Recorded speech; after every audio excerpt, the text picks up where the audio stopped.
Ladies and gentlemen, welcome to your Aztec Games Fall 2025 Overwatch 2 tournament. Today, here we are on the West Coast, the best coast in sunny California. I am Ian. This is my co-host Cannonball K. Cannonball K, how are we doing today? Well, it's looking like a great day here, as you said, in sunny California. It's looking like a great day outside and a great day to get some Overwatch gameplay in. Yep. I'm excited to see the six teams and three games today. Looking like it's going to be a great one. Who do we have up first here, Ian? I believe our first game is going to be UCSD versus SJSU. Now, I'm actually quite fortunate to have been in personal contact with several members of the UCSD team, and it's actually quite a different roster from what we had during the last Aztec Games. During the last Aztec Games, we saw the UCSD team known to the community as the Defenders of Geisel, as in Geisel Library, a very well-known institution on UCSD campus. And what is it? So actually, we're seeing, I believe it is specifically Helm and Small Pup moving from that roster into a different roster. I believe this complete roster. I can't recall all the names specifically, but I do know that there is one Reaps on that UCSD roster. I've known Reaps to be a particularly dangerous and effective player in the right hands, and I'd like to argue that this UCSD can be incredibly dangerous in the right hands. Now, SJSU on the other hand, they're a bit of a dark horse in this race. We don't know what to expect from them. Don't believe they were able to make it into the. I don't believe they were able to qualify for LAN at last Aztec Games. So to be honest, this is going to be a new experience for me too. I'm very excited to see what SJSU has in store for us. However, as I said, UCSD has always been incredibly potent. Maybe not at their strongest right now, as lots of veterans during their playoff runs have stepped off the roster. But who knows? This could be a chance for the new players on UCSD to shine. But as I said, SJSU, we don't know what they're capable of, and that could be used very well and that could be used incredibly well as a strategy. No one knows what to expect with SJSU. Oh, yes, most definitely. And I do believe that going into this match, we do see them as our 4 and 5 seed, UCSD at 4 and SJSU at 5, meaning that these teams are practically equivalent in rank. I believe that their seeding numbers actually came out to a tie, and the only reason that UCSD is seeded higher is due to that previous LAN experience that we saw with them last semester here. Um, and in that, we are going to see an amazing game to kick off the day here. I'm excited to see exactly how close it gets. I do believe you're a bit more familiar with the tournament format. Do you know what kind of maps we'll be seeing today and which game modes? This is a best of three, I'm aware. Uh, I I believe that we are starting with hybrid on or I believe we could be starting with hybrid on each one. I'm admittedly not confident when it comes to that. However, I believe that assuming that one does move it to hybrid, what is it? We have the chance for very exciting games. We have the constant presence of the objective. We get to see teams moving on both a static objective and a progressive objective. So as a result of that, we get to see teams adapting to how different how do they break through different styles of chokes and the game plans that they plan to put before us today. And I believe SJSU has joined the lobby, so we are preparing to start the match very, very soon. Yes, I'm currently looking to see if they have begun the map ban process yet. I have not seen it. All right. Yes, as you say, both teams loading in currently, Yep. getting ready and all set up. We will be starting momentarily here. I must say, for those that have been outside of the Overwatch community lately, how is the state of the game? What are the main metas that we're looking into? Is there a good balance between our brawl, dive, and poke comps nowadays? I would say that same very rough rock, paper, scissors can still exist. Obviously, very dependent on the skill of the team playing those rosters. But I do think that the recent addition of Wu Yang is going to be a very interesting tool, especially considering how Overwatch a lot of the newer supports in Overwatch 2 are much more are arguably much more effective than simply like mass sustained characters. For example, Wu Yang, he has less of an explicit sustain and more of a capability for major power spikes. As a result of that, I'm very excited to see if any teams are looking to play incredibly aggressive brawl or dive comps, allowed for by the Wu Yang. However, this is not to say that, of course, it's an ironclad strategy. Of course, any team wise enough, capable enough of kiting aggressive movements, is going to be able to punish that very, very effectively. So, based off of what I know, off of both of the, or based off of what admittedly little I know about both teams, I'm very excited to see how they, what is it? Well, first, the comps that they roll out on, and how each team actually adapts in terms of just simple rotation, simple strategy. I think that while we could definitely argue that it's just a matter of composition differences into each other, I'm personally very excited to see what happens when one team very stubbornly sticks to a very specific kind of comp, but can still make it work. Yes, I would like to see that flexibility and that ability, like you said, for both teams to do well in this hybrid game mode here with that push and hold, and seeing a lot of interesting, like high impact comps, like you said, in dive and such, and those hype moments always come out of those comps. I mean, we don't want two poke teams just sitting in the back, not even touching the point. Like, who likes that? That is true. However, I will say I know Helm to be a particularly dangerous hit scan player. So even if they did move to poke, I'm sure that with the level of talent that is already present on board with this entire tournament, I'm very excited to see what will happen if we do move it to poke. What kind of aggressive angles are we going to take? What kind like and what is it? Are we like theoretically some teams can play in a very safe bunker manner, but arguably that's the worst thing you could do in a very important poke comp where diverse angles are what you need to be doing at any specific point. However, like you said, I would definitely like to see aggressive brawl, aggressive dive comps. Um, Call it a bias. In the hope, but I do think that teams are going to be making strong use of that Wu Yang, Mhm. and also depending on in the admittedly rare small chance that Freya is not banned, I do want to see what happens when teams are able to use that. What kind of damage they're planning to push out. All right, yeah. It looks like we are having some slight technical difficulties going into the match here. We will be just continuing to yap until that occurs. Um, yes, I definitely could see that Freya being really interesting, that being the very new character Freya, as in the one right before Wu Yang. Um, I have seen that they've been very powerful in recent metas. And definitely am looking forward to see exactly how they get utilized in those brawl and dive comps if we see them, as they are generally a long range character, thought to be so. Um, Sorry, I had something and it just disappeared out of my head.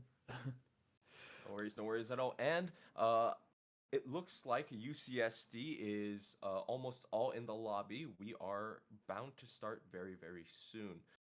Uh, Yeah. so, what is it?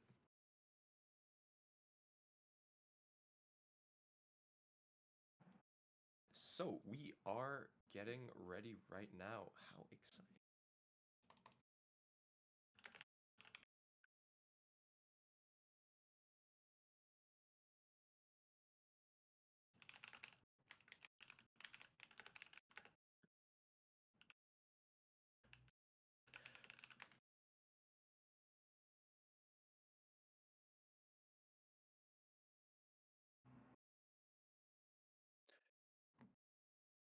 Lobby here taking a few extra seconds as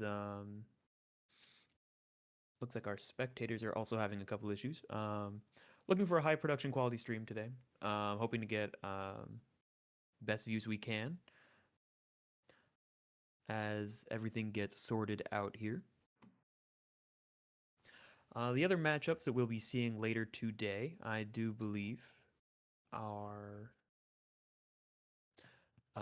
let's see here, CSU Northridge Black and Redlands. That is Northridge Black Seed 2, Redlands Seed 6. That will be following this game. As well as our round 3 will be, again, CSUN Black versus CP Slow Gold. as we are doing a group stage format for this online qualifier.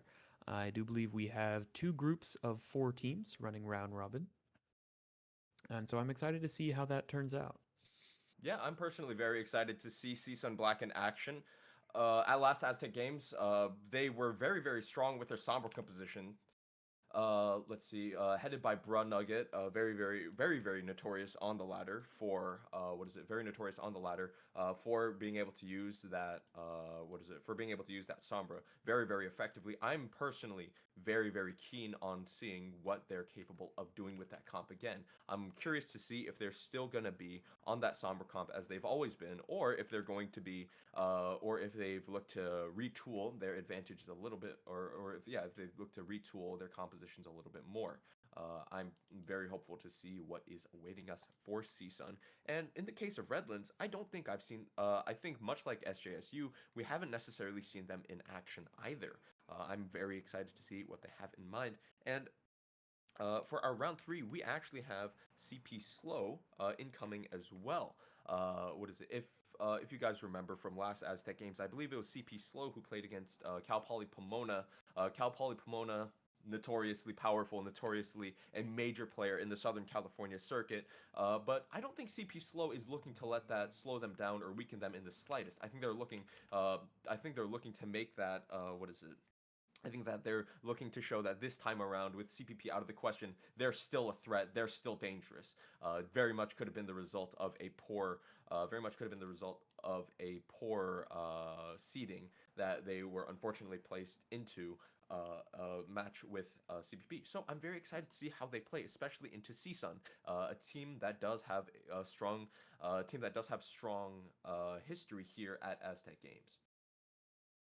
Yes, most definitely. We've seen pretty much all of these teams at all of our tournaments for the last few years. As you said, CPP always seems to be here. Great players that we always have come down. Whenever you see them at the LAN in those green jerseys, they're always looking quite fine, I must say. Oh, sorry, that's Pomona. Slow.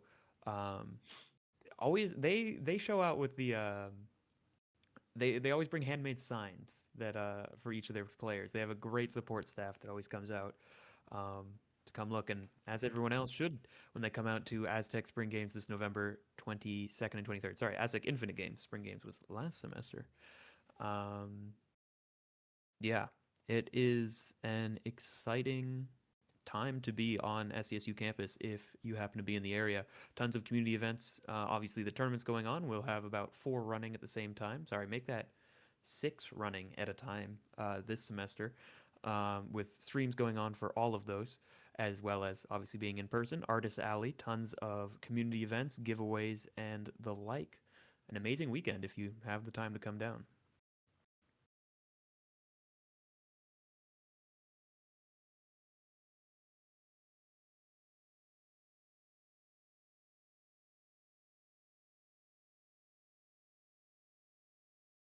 It's not a bad idea. All right, I do believe we are actually going to transition back to our stream waiting screen. We do have a few technical difficulties that we do have to work out by hand. I'm sorry for the wait, everybody. We will be back momentarily. Keep watching. Some great games.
welcome Welcome back, back, ladies and everyone. gentlemen. Sorry about the technical difficulties. I believe we finally got it sorted. Finally, we are looking to start our game very soon. Just a reminder, UCSD versus SJSU, very exciting match coming ahead of us. We have a dark horse roster that we haven't seen tested very specifically, and we also have an entirely dark horse team coming out, the one that we probably haven't seen on stream before. So, Cannonball, how you doing? How you doing after that wait? You excited?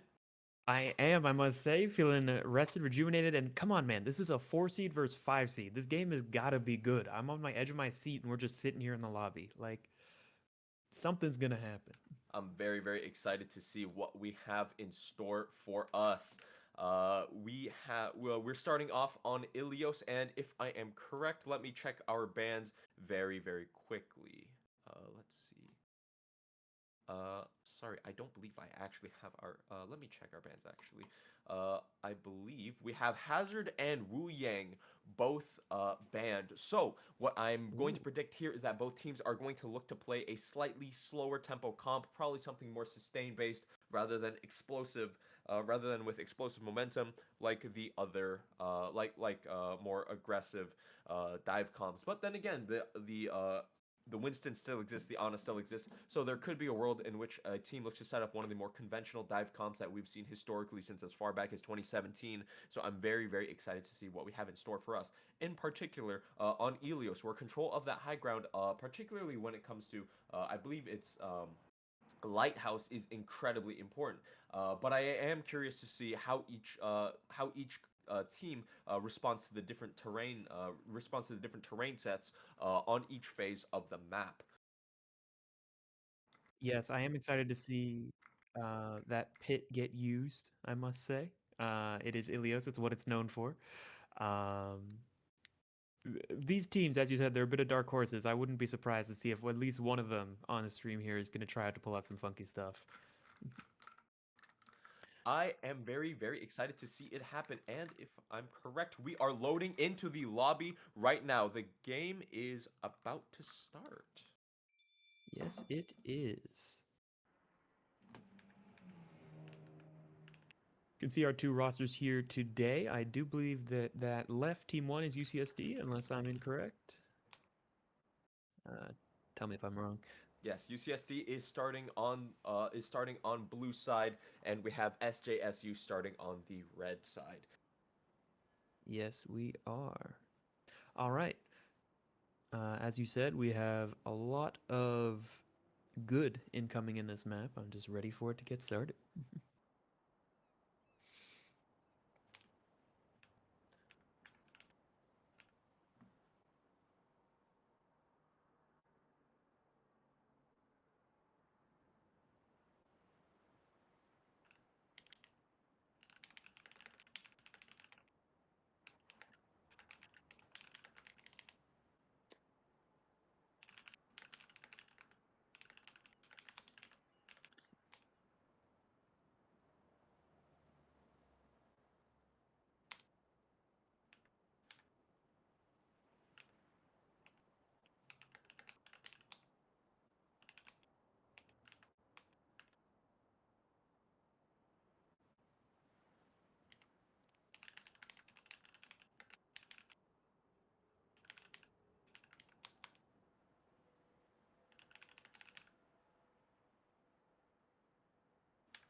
And here we go, folks.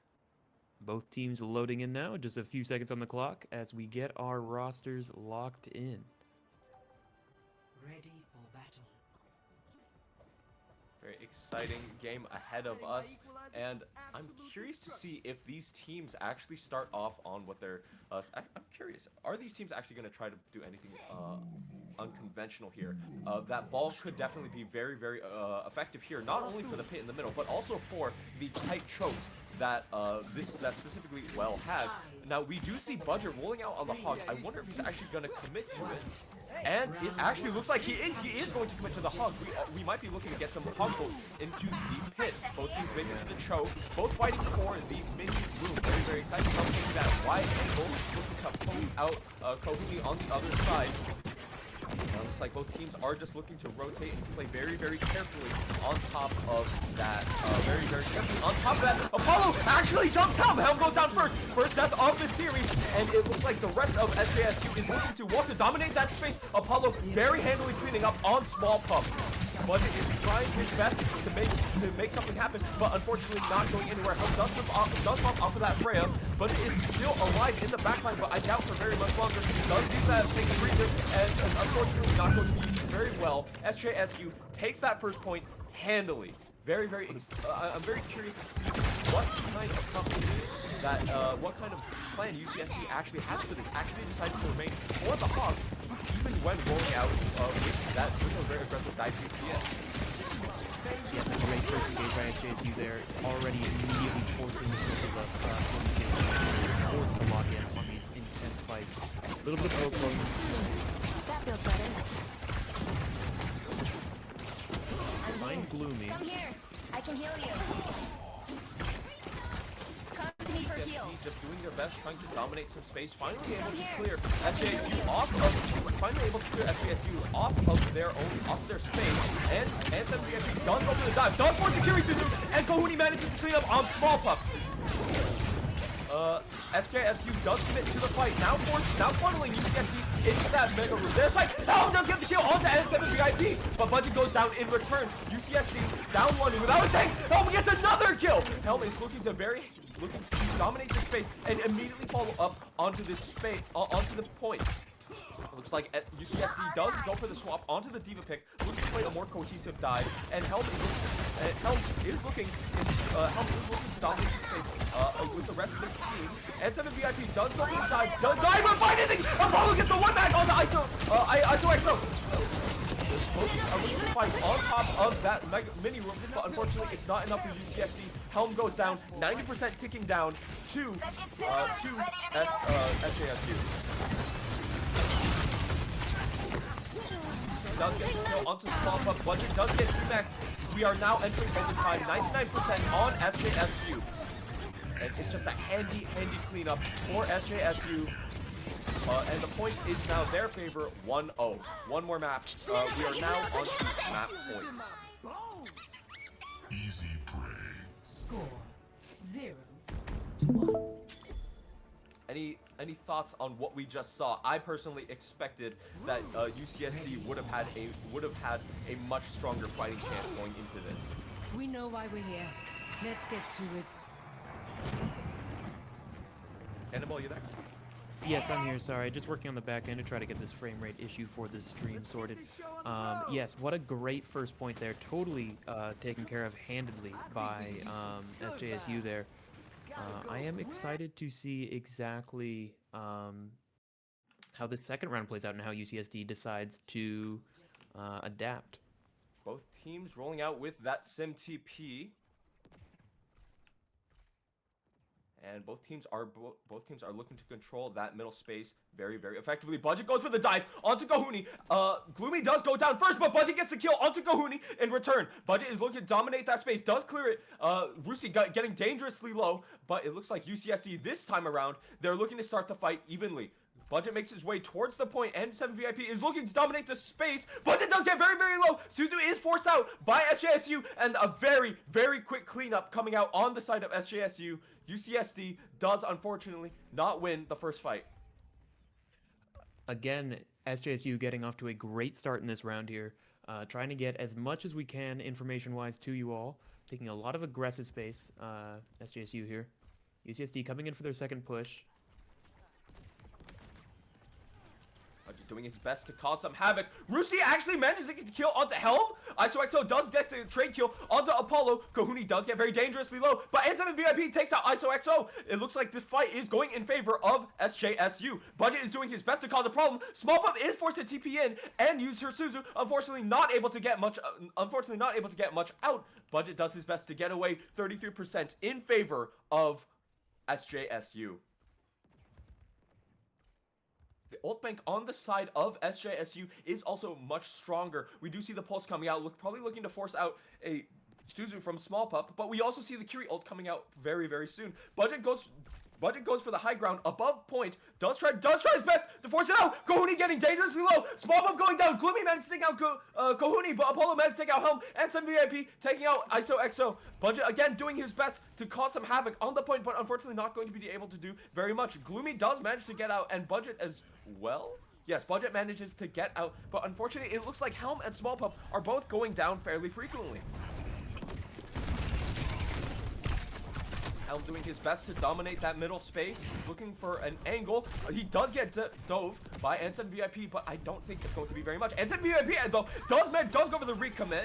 Helm doing his best to manage so many different angles. Pulse Helm goes out, unfortunately does not get anything. The Kiri ult goes out as well from Astra Emeria. Lucy getting very dangerously low. Does manage to get out just barely, but Gloomy manages to get the kill on the way out, and it looks like UCSD is actually winning this fight. Kiri ult does go out on the side of UCSD. Suzu is finally forced out by UCSD. Australia does have to use both util just to get out, and it looks like the point finally flips in favor of UCSD. That came out at the side of 4 ults. Plenty of ults used on the side of SJSU as well. But look at Cannonball. Look at that percentage difference. We see 99% on top in favor of SJSU. UCSD cannot afford to lose a fight. Budget looks to disrupt their momentum. Does manage to disrupt this stage. Helm getting dove again. Does get very, very low, is chased by multiple members of SJSU. 3 members of SJSU on top of Helm and Small Pup. Small Pup goes down first. Budget doing his best to interrupt that momentum, but it's not going to be enough. Astro Maria does get the kill onto Gloomy, and it looks like the point is ticking in favor of SJSU. Helm does get the kill onto Apollo, but I don't think it's going to be enough.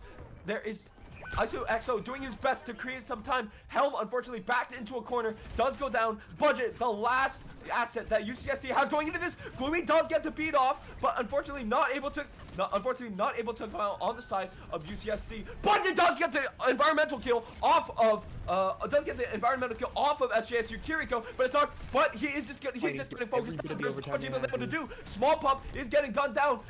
And I believe that should be all she wrote. SJSU trying their best. ISO does get the kill onto Kohuni, but that should be the point. And 7 VIP cleaning up, and that is 2-0 in favor of SJSU. Wow, what a sweep. What a great series there at the end. What a great back and forth fight with a great sustain off of that ball there.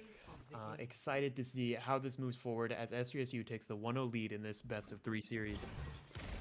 Definitely, as you said, the Dark Horse team, but they are showing that they are a team to not be messed with. Oh my lord. Just play the game. A disgusting 1 mag from Apollo, giving an excellent demonstration of how quickly that fight can turn around, and I think we did see how quickly it turned around on the side of both teams. I'm personally very, very keen on seeing what kind of decisive kills like that are going to decide a lot of these points, because it looks like the aggressive momentum from SJSU consistently set the tone going into every single fight, and I'm wondering if that's going to be the tone going into every single map. Yes, I am excited to see exactly how things change. UCSD has to make some adjustments here with the ability to speak to their coaches now. They're definitely on the back foot being down in this best of 3 series. Is there anything that you could see them pushing into? Did you see any weaknesses in SJSU's gameplay? SJSU's gameplay, unfortunately, the hardest part of this all is that unfortunately it looks like it doesn't even matter if there are weaknesses coming out on the side of SJSU, as due to their ability, they, like, even if they have any weaknesses, it's not like they're giving SJSU any opportunities to UCSD any opportunities to exploit them. It looks like UCSD is constantly caught on the back foot as a result of that. It's not even a question of mistakes, it's just a question of who acts faster. Oh, most definitely. I did see that absolute speed that SJSU had and that coordinated play was something much higher than you'd see in a 5 seed, I must say, at this event. Always good to have some high-level gameplay at one of our premier tournaments in the entire West Coast here, Aztec Infinite Games. Great things to do, or great things to see. at the LAN event as we see some of those top teams clash. I would really hope to see both of these teams show up there, as they're already showing out some great strategies. Okay, and we are seeing we are seeing the map moving to Suravasa and a ban on Freya from from UCSD. And I feel like that's the wise choice from UCSD. I feel like that's very much the wise choice because it definitely feels like UCSD was struggling with the Freya, while it looks like SJSU was definitely abusing that Freya very effectively to land some heavy cross map poke onto Helm, who unfortunately couldn't do anything about the while the Freya was poking him out. It looks like SJSU definitely had that momentum and speed advantage going into every single fight, being able to poke out valuable resources from Helm, and then simply sending the rest of the team after him. And even if they were trading their own, and even if SJSU was trading Kahoni on that Freya, it looked to me that like because of the resources that were poured into Helm, suddenly you have Small Pup and Gloomy doing their best to assist Helm as he was dying, and as a result of that, because of the backline rotating into the dangerous position that Helm was occupying, it looks like that the rest of SJSU was just sweeping up on their side, it looked like the rest of SJSU was just sweeping up every time that Small Pup and Gloomy would go to help Helm, and it looked like every single time ISOXO was either getting caught by Apollo or he was doing his best alongside Budget, who unfortunately both left their team in the dust. Yeah, and after that, they were just able to stagger the rest of the team so well. It almost felt like there wasn't a full solid team fight after the initial one in those games. Like I said, as they just get staggered out after they find those initial picks. I'm personally very excited to see how UCSD does come out. Lots of my friends playing on those teams, very closely associated with that team. So I do kind of hope to see what plans they have in store. I know these players are very talented. I know that they're incredibly flexible, but unfortunately, it looks like SJSU is just playing much too fast for this right now. I do like if something needs to happen in between these maps, UCSD just needs to up their tempo tenfold. From what I see, it looks like they're trying so hard to set up a poke, but unfortunately is trying so hard to set up a poke, but the ball comp coming out on the side of SJSU is simply giving no opportunities for that to happen. Yes, I'm excited to see how this moves into... Is this King's Row that we're seeing? I believe we might be moving into King's Row. We do see a ban on Numbani, and we do see a ban we do see a ban on Eichenwald and a ban on Numbani. Very exciting. We still see a ban on Freya. So, like I said, it does look like okay, interestingly enough, even if UCSD was struggling with those comps, diving in with those dive comps, with N7 VIP on ball, it doesn't actually look like they're directly target banning the ball. Instead, it looks like they're shoring up their weakness on that Freya, which unfortunately was kind of a vulnerability of theirs. But I am seeing, interestingly enough, so this Freya ban could be very interesting in the sense of it weakens the poke it weakens the potential pre-fight poke on the side of SJSU if they're still looking to commit to the ball comp. But we also still but as I previously said, this could also be weakening, or this could also be somewhat shoring up that weakness on the side of UCSD. We do see a Zarya ban on King's Row, interestingly enough. As a result of that, I think we are looking to see pretty typical brawl comp involving Ram or Rhine on the side of we could be seeing that on the side of UCSD. But I am very curious how I am very curious to see how SJSU looks to play into this. It looks like they are starting off on that ball, but I don't know if they're actually going to be committing to it as the fight goes on.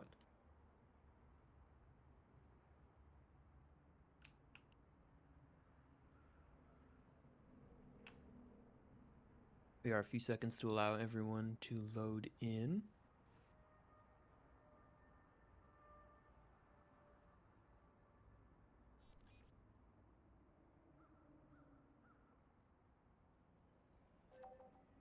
Ready for battle. Here we are seeing Reinhardt Diva, or Reinhardt against Diva here. Okay, we are seeing Apollo rolling out on that Widow. If he does commit to it, we are probably going to, I'm curious to see if he's going to commit to it or if he's just going for initial picks. I see the D.Va occupying that high ground in order to probably force Helm off of that high ground. Interestingly enough, we haven't seen the Rhine in the meta in a long time. But I am curious to see what Budget plans to do here, especially into a comp as mobile as SJSU's. It seems to me that Budget might catch himself, playing at a lower tempo than might be possible for him to have much effectiveness into that comp. Apollo does go for that opening shot. Not able to find much. Budget is sitting on that high ground, doing his best, stuff that choke. Not unfortunately able to get much. Apollo does indeed go for that swap onto the Tracer. Very typical dive composition. But he's doing his best to control that space over the choke. He's able to get through. Not able to get much done, but not giving any space. Apollo does go on a flank. Setting up an angle onto Small Pup. Small Pup does get very low, but Gloomy goes down. First pick going on the inside of SJSU. Helm getting very dangerously low. Does go down as well. Budget does get the return kill onto Kohuni, and Small Pup is still alive, doing her best to keep Budget up, but it's not going to be enough. Unfortunately, ISOXO does go down, doing his best to get an angle onto Alstro Ameria, and it looks like this point goes very handily onto the side of SJSU. It is not looking good for UCSD. Now, what a quick capture we saw there. One single dive, and it just peeled those healers away and just took them down in the back line. Ult coming out on the side of both teams are fairly even right now. Both Gloomy and Budget, unfortunately, their early picks in that fight is unfortunately creating a barrier to their ult charge. ISOXO does also get very low again. Does get that recall forced out. You see if he commits to it. Is watching that side angle. Kohuni doing his best to get an off angle onto the back line. Rusi does get very low. Kohuni looking to take that high ground, looking for an angle onto their back line. Does commit. Does actually go through. Budget actually goes in for a charge. Does manage to get the kill onto Astro Miria.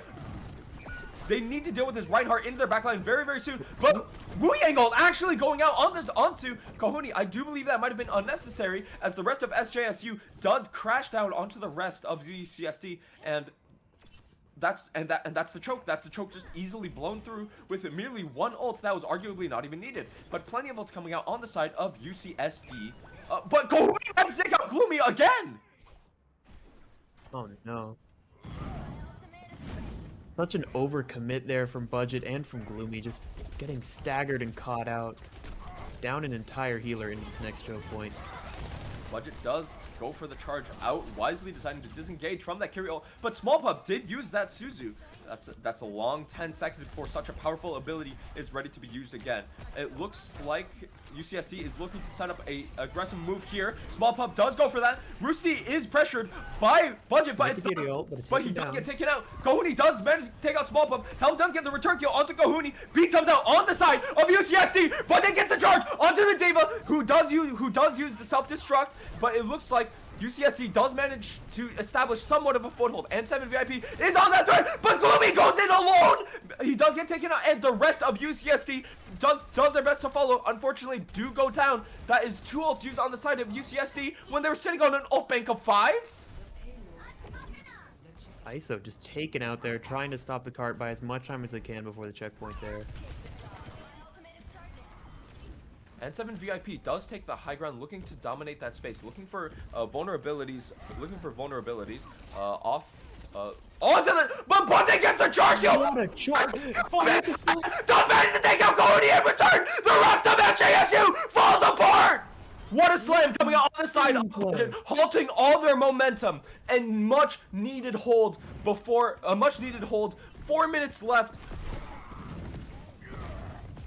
Helm is still sitting onto that overclock. I do want to see him take this high ground and use it to great effect. Budget actually goes for the charge again. Does force the carry util, but he manages to take out Roosty as well. Aggressive momentum coming out on the side of UCSD. Overclock comes out. Helm gets the kill onto Kahuni. But Budget, what the hell was that? Walking in, simply charging in, and managing to get so much momentum on the side of UCSD. What an excellent move. Swift and decisive, exactly what UCSD needs in order to force out as many fights as possible. They're still sitting on a 3-minute time bank. Plenty of time for SJSU to get a very decisive game-winning fight in. Goes for another charge, and now gets a kill onto the Curie. The D.Va goes down as well. Heals aren't coming through. Hey, how are they able to do it? This is the third time. If this doesn't tell you why Reinhardt is the optimal pick here, I don't know what does. I mean, this ability to just dictate exactly when and where every fight occurs is just taking SJSU out of nowhere. UCSD showing that they are not anywhere close to finishing this 3-game series. They're going to fight for every inch of this cart. Again, the D.Va going in on the high ground. Weeyang ult does come out on the side of UCSD. Do look for a hard engage. Budget still sending on that shatter, not able to get anything, but the D.Va gets very, very low. Kohuni does get the kill onto Helm. Budget does manage to take out Aztec VIP, goes for another charge, just dominating that space. And it looks like, I really feel that SJSU is not respecting this Rhine at all. That's a full team kill right off there.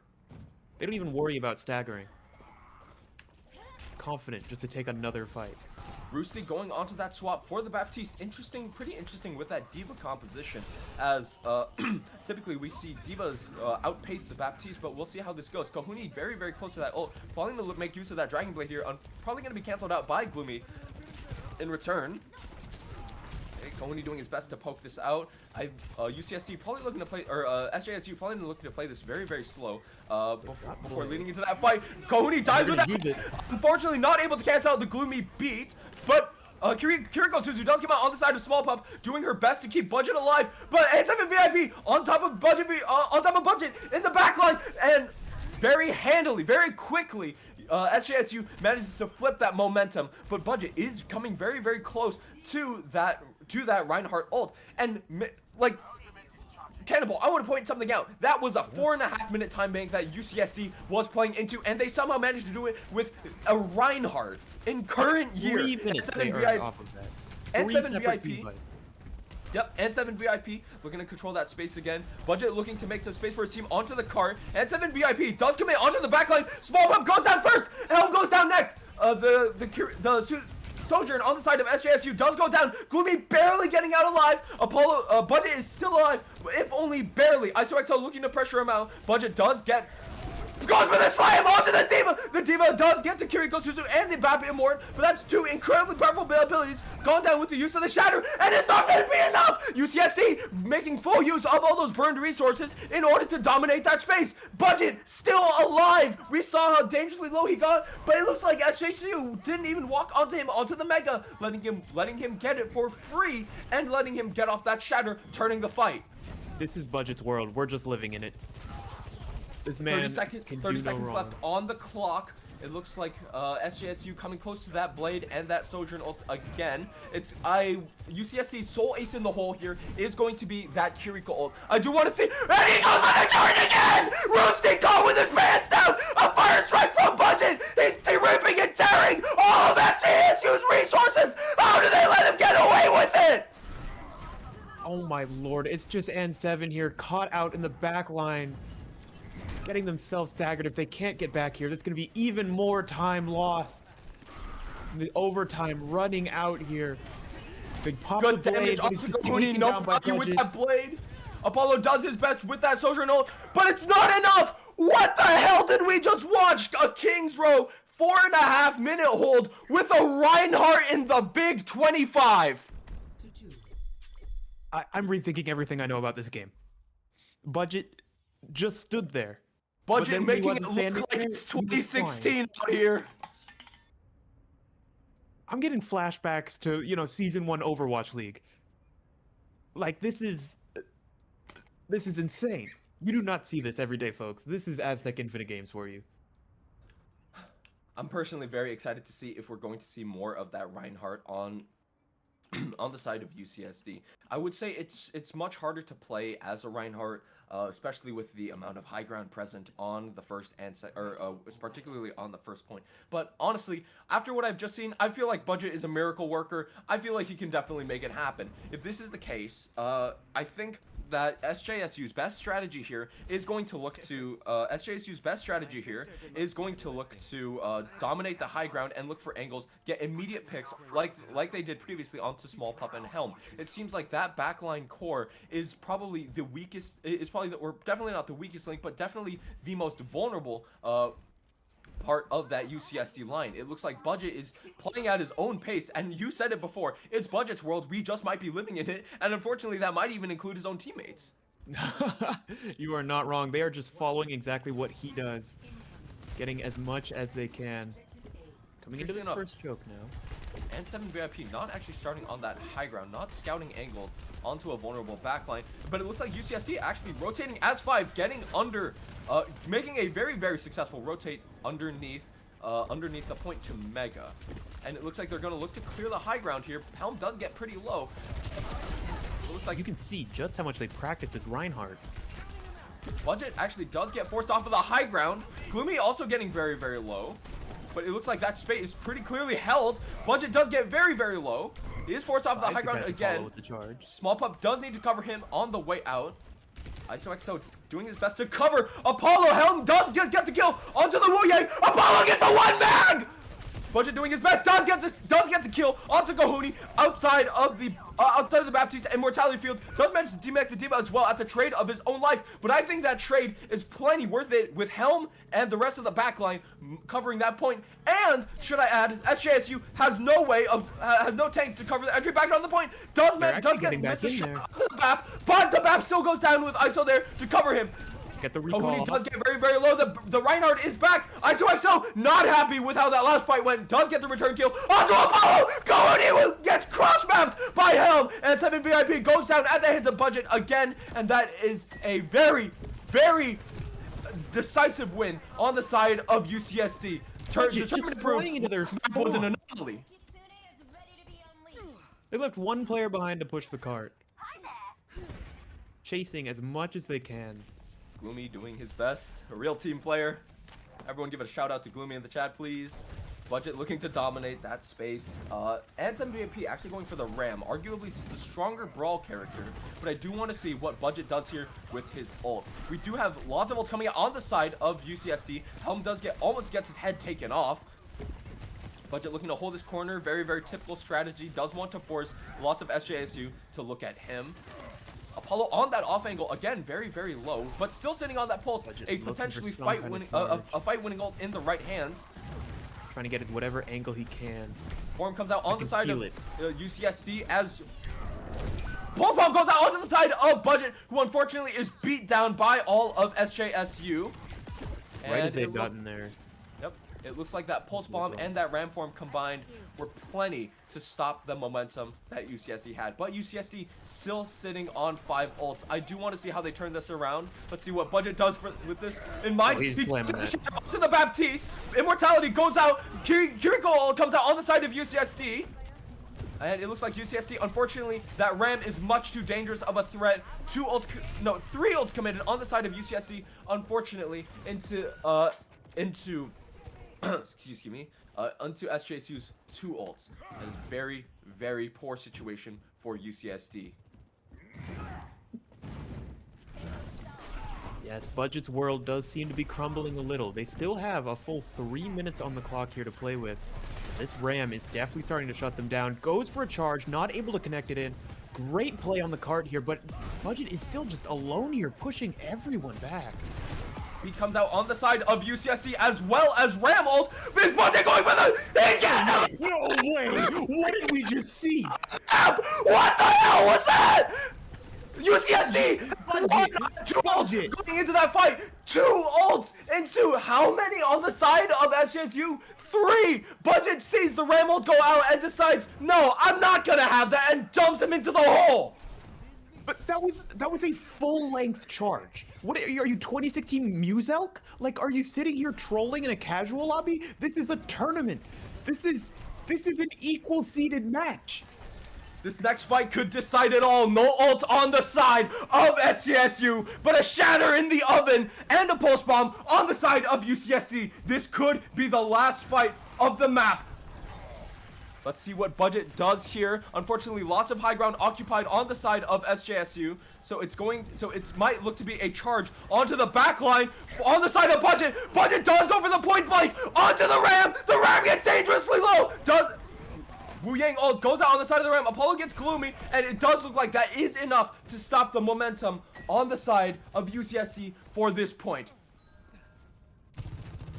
I want to go back to that Ram charge, or that Rhine charge onto the Ram. I'm speechless. I'm quite honestly speechless. I think I'm still processing it. Like, the way this team is coordinating around this Reinhardt as well, they scrimmed this. This is their strategy. UCSD knows something that nobody else does. Budget goes for the charge onto the Ram, does force the Ram out, does force the immortality out, and it looks like he actually managed to get out alive. That tempo back is going to be vicious with Small Pup's ult on the line, but Budget needs to stay alive. Budget does get the Suzu used on him, but I want to swing. I'm very curious to see if he swings back with that Kiriko ult. Lots of Yuto coming out on the side. ISO does get the kill onto the Wu Yang. Silver ult goes out. Kiriko ult goes out, and it looks like command, everyone going in. Sweeping up. ISO does go for pressure onto the back line, hunting down Apollo. Apollo goes down. 2 ults used on the side of UCSD. That Ram ult is going to be very dangerous, but Budget isn't having it. Budget is stuffing all of SJSU in. I don't even think XMVIP is not able to make it to point. UCSD pulls out the Ram on King's Row in current year and makes it work. And that's 1-1 in the series, boys. That is a 1-1 series. We are at game point for SJSU and STS and STSU. We do see a UCSD. It's ridiculous. It's ridiculous. Like, we have a game on our hands. Like I said, folks, this is a close-seeded match. We expected something. We expected a game. We didn't expect this. I'm speechless. I'm quite honestly speechless. In Like, current year. Okay, I'm gonna give a little bit of background here. I used to cast Overwatch. I used to play a lot of Overwatch back in 2016, but I must say I'm out of the loop. That's why I've been relying on Ian here. This is a flashback to me when I was in middle school. Like, this was 10 years ago. This was meta. 10 years ago, you could do this.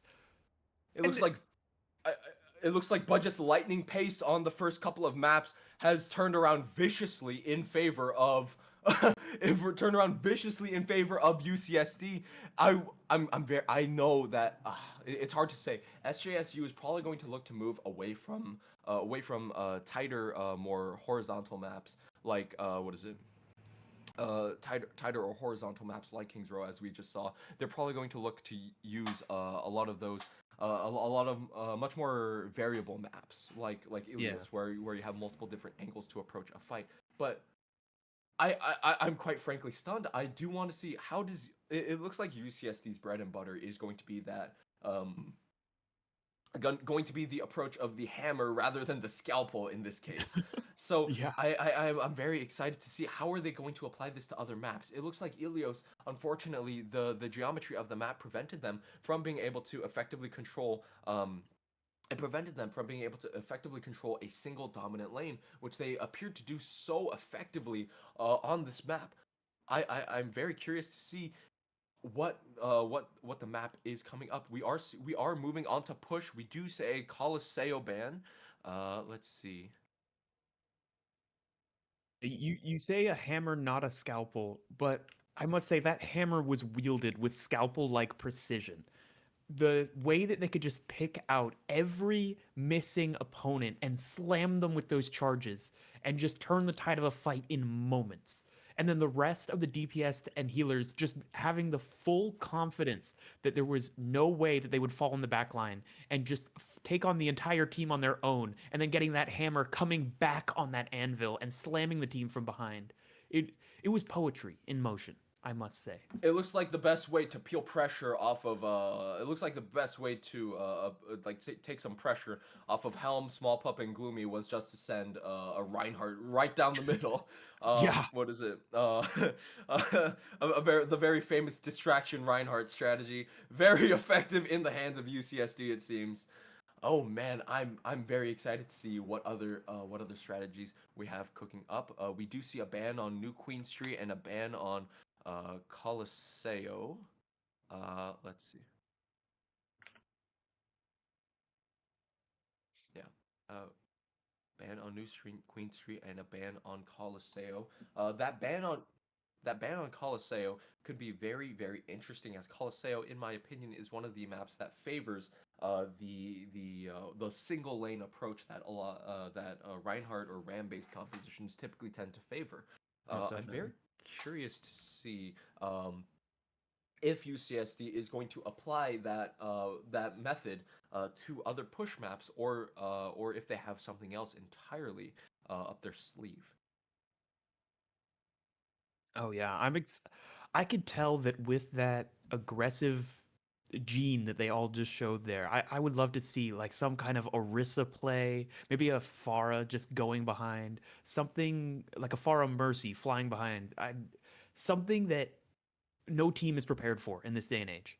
Could just be another amazing game to watch. Like I said, We it was definitely apparent that Reinhardt play was practiced over and over again. The coordination around the shield, especially in that first choke, we saw them moving in behind. Um, just an amazing show of talent and show of preparation coming out of UCSD with that amazing team composition. It doesn't believe that we are moving on to Esperanza. I do believe we also see a Reinhardt ban coming out on the side of SJSU. Quite frankly, I don't blame them. I think that's the reasonable choice, especially after what just happened on Kings Row. Oh yeah. However, I am excited to see, is UCSD reliant on on the Rhine, or are they going to have other strategies up their book? It looks like starting on Hog, unfortunately, Hog and Ball on Ilios might not be their bread and butter right now, but I am curious to see if they have any other aces hidden up their sleeve. I do know that this map can favor long angles or incredibly short angles, depending on how you play it and depending on how your team rotates. Let me see here. We do Most see a definitely. Sojourn ban coming out on the side of So excited to UCSD. see some more of that. Very Because we interestingly, hmm, one thing we didn't talk about in the last map was the duel between the two Sojourns, each of them just taking each other's heads off back and forth across the map. Some great skill shots that just got overshadowed by the amazing performance that we uh, saw today. that is absolutely correct. And we are moving into the game Esperanza. Very, very exciting for us as we move on to match point.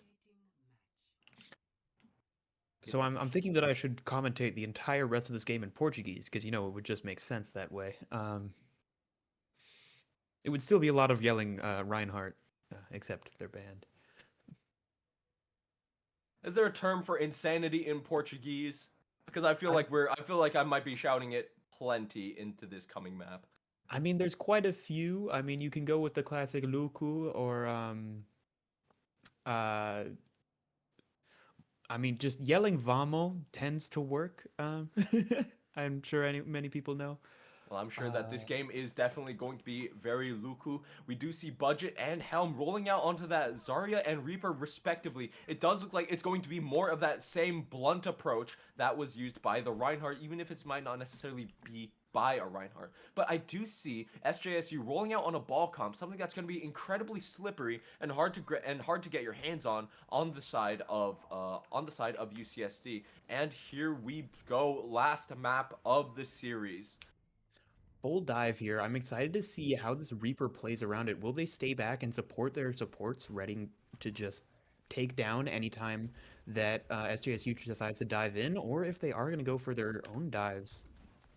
And it does look like SJSU going for that wrap around. Small Pub does have to use that. Suzu almost immediately does get killed with that TP up, but they do get the ball in return. It's just Gloomy keeping the rest of the team up alive. Kohumini does get gunned down by Budget, and it looks like the rest of UCSC does manage to force SJSU into that very, very tight angle.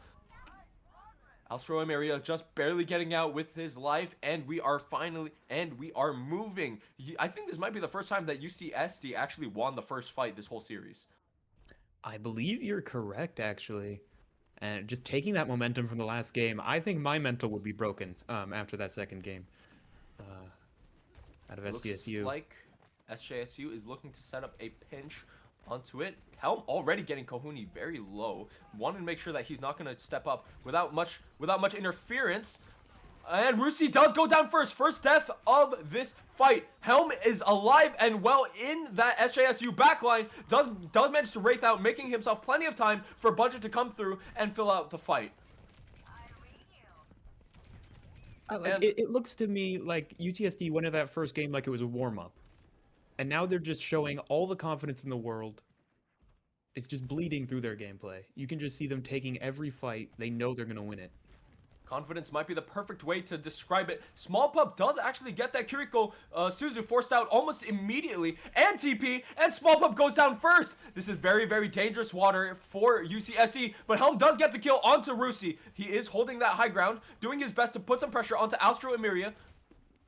Astro Emiria does get low, but so does Helm. I don't think Helm is able to get out here. Actually goes for the Reaper ult. Unfortunately, cannot do anything through that Genji deflect. But Kiriko ult comes out on the side of SJSU, and ISOXO managed to get the kill onto Apollo. I don't even know if UCSC is going to be giving any space at all in terms of progress. No, and just so much utility expressed here. The full Kiri ult just gets nothing for them. And even the bot's just moving back the other way. And pushed all the way back into the spawn, practically. Okay, Budget doing his best to occupy multiple angles. Helm causing plenty of havoc with that Zarya bubble. Does force the Kiriko ult, or does force the Kiriko Suzu, but does go down to that ball ult. Small Pup doing her best to keep herself and Gloomy alive. Lots of pressure going out, but Budget manages to actually get the kill onto Apollo and onto Kahuni. The beat goes out on the side of Gloomy and UCSD, who is managing to keep this fight on his back. Gloomy does get the kill onto Astro Emiria as well, but the beat on the side of Rusi, it might have been wasted. It might have tragically been wasted. UCSD comes out on top, and Rusi ulting effectively nothing. An amazingly timed ultimate, I must say, for saving himself. But yeah, it was just too late for the rest of the team. There was no one left to help, I must say, and just melted down by the entirety of UCSD.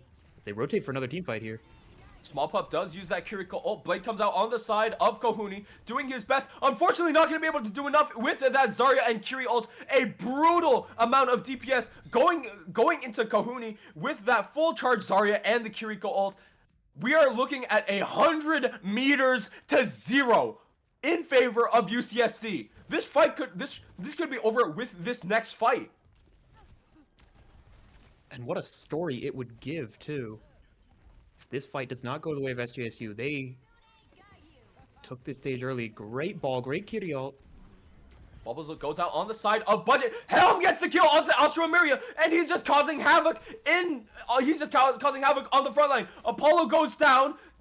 It looks Kohoni does get the return kill onto ISOXO. That's a very, very crucial kill that'll make plenty of time for SJSU. And VIP goes down. This could be one on the back of Budget, and Helm is still sitting on that ult. He does get bubbled, does cause plenty of havoc onto that front line, doing his best to dodge on top of Kohuni. The point so well. But they don't touch! They don't touch! UCSD! 130 meters to 0! A 2-1! What? No, that's not how this game works. How did they do it? How did they do it?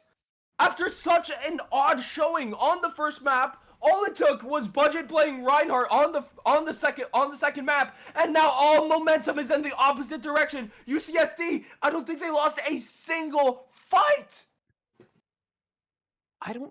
How many times did they even die on that map? Can we get a scoreboard check? I just don't think anything even... Did they drop a few players, maybe? Well, ladies and gentlemen, Budget didn't die. Budget didn't die once. Did he not? Did he not die once? Budget never died. I feel like that might be plenty telling of the situation that we had on hand. Ladies and gentlemen, that is a round 1 victory in favor of UCSD. Wow. What an insane round. We'll be back again shortly, folks. We could keep talking about this forever. We have 2 more games today. I don't know if I want to watch them. I just want to watch that one again. I'm inclined to agree. 2 more very exciting games headed your way, ladies and gentlemen. We have okay, so just a quick reminder, ahead of us we got what is it? Ahead of us we have what's it? CSUN Black versus Redlands and CSUN Black versus CP Slow Gold. So we're going to be seeing plenty of Sombra coming up in our next couple of games. Ladies and gentlemen, stay tuned. Definitely excited for that.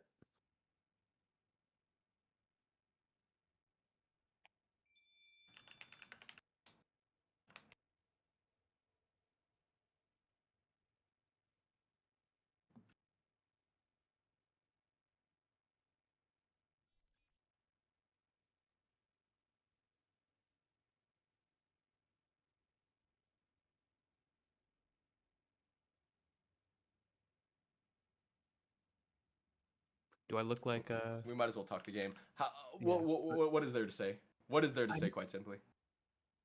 I think after that first game there, or sorry, that Reinhardt game, SGSU had nothing left in the tank. How do you go into 5 fights in a row and just get demolished and then expected to just play another game? I think that What would you be mental calming in mental that effect. situation? I don't know what to explain that there is a Reinhardt pinning my flex support every single time. I don't know if Roosty just wasn't aware of what was occurring like at any given moment. All I know is that he kept on just like how did Budget just sneak in with that charge, just taking him out? It wasn't even. I would say it wasn't even funny if it wasn't absolutely hilarious. But like I said, it was done just with precision, with technicality, with intent. Every one of those actions, UCSD knew how to play around. They knew how to play around it in this meta. As you said, in the big 2-5, they just played this perfectly.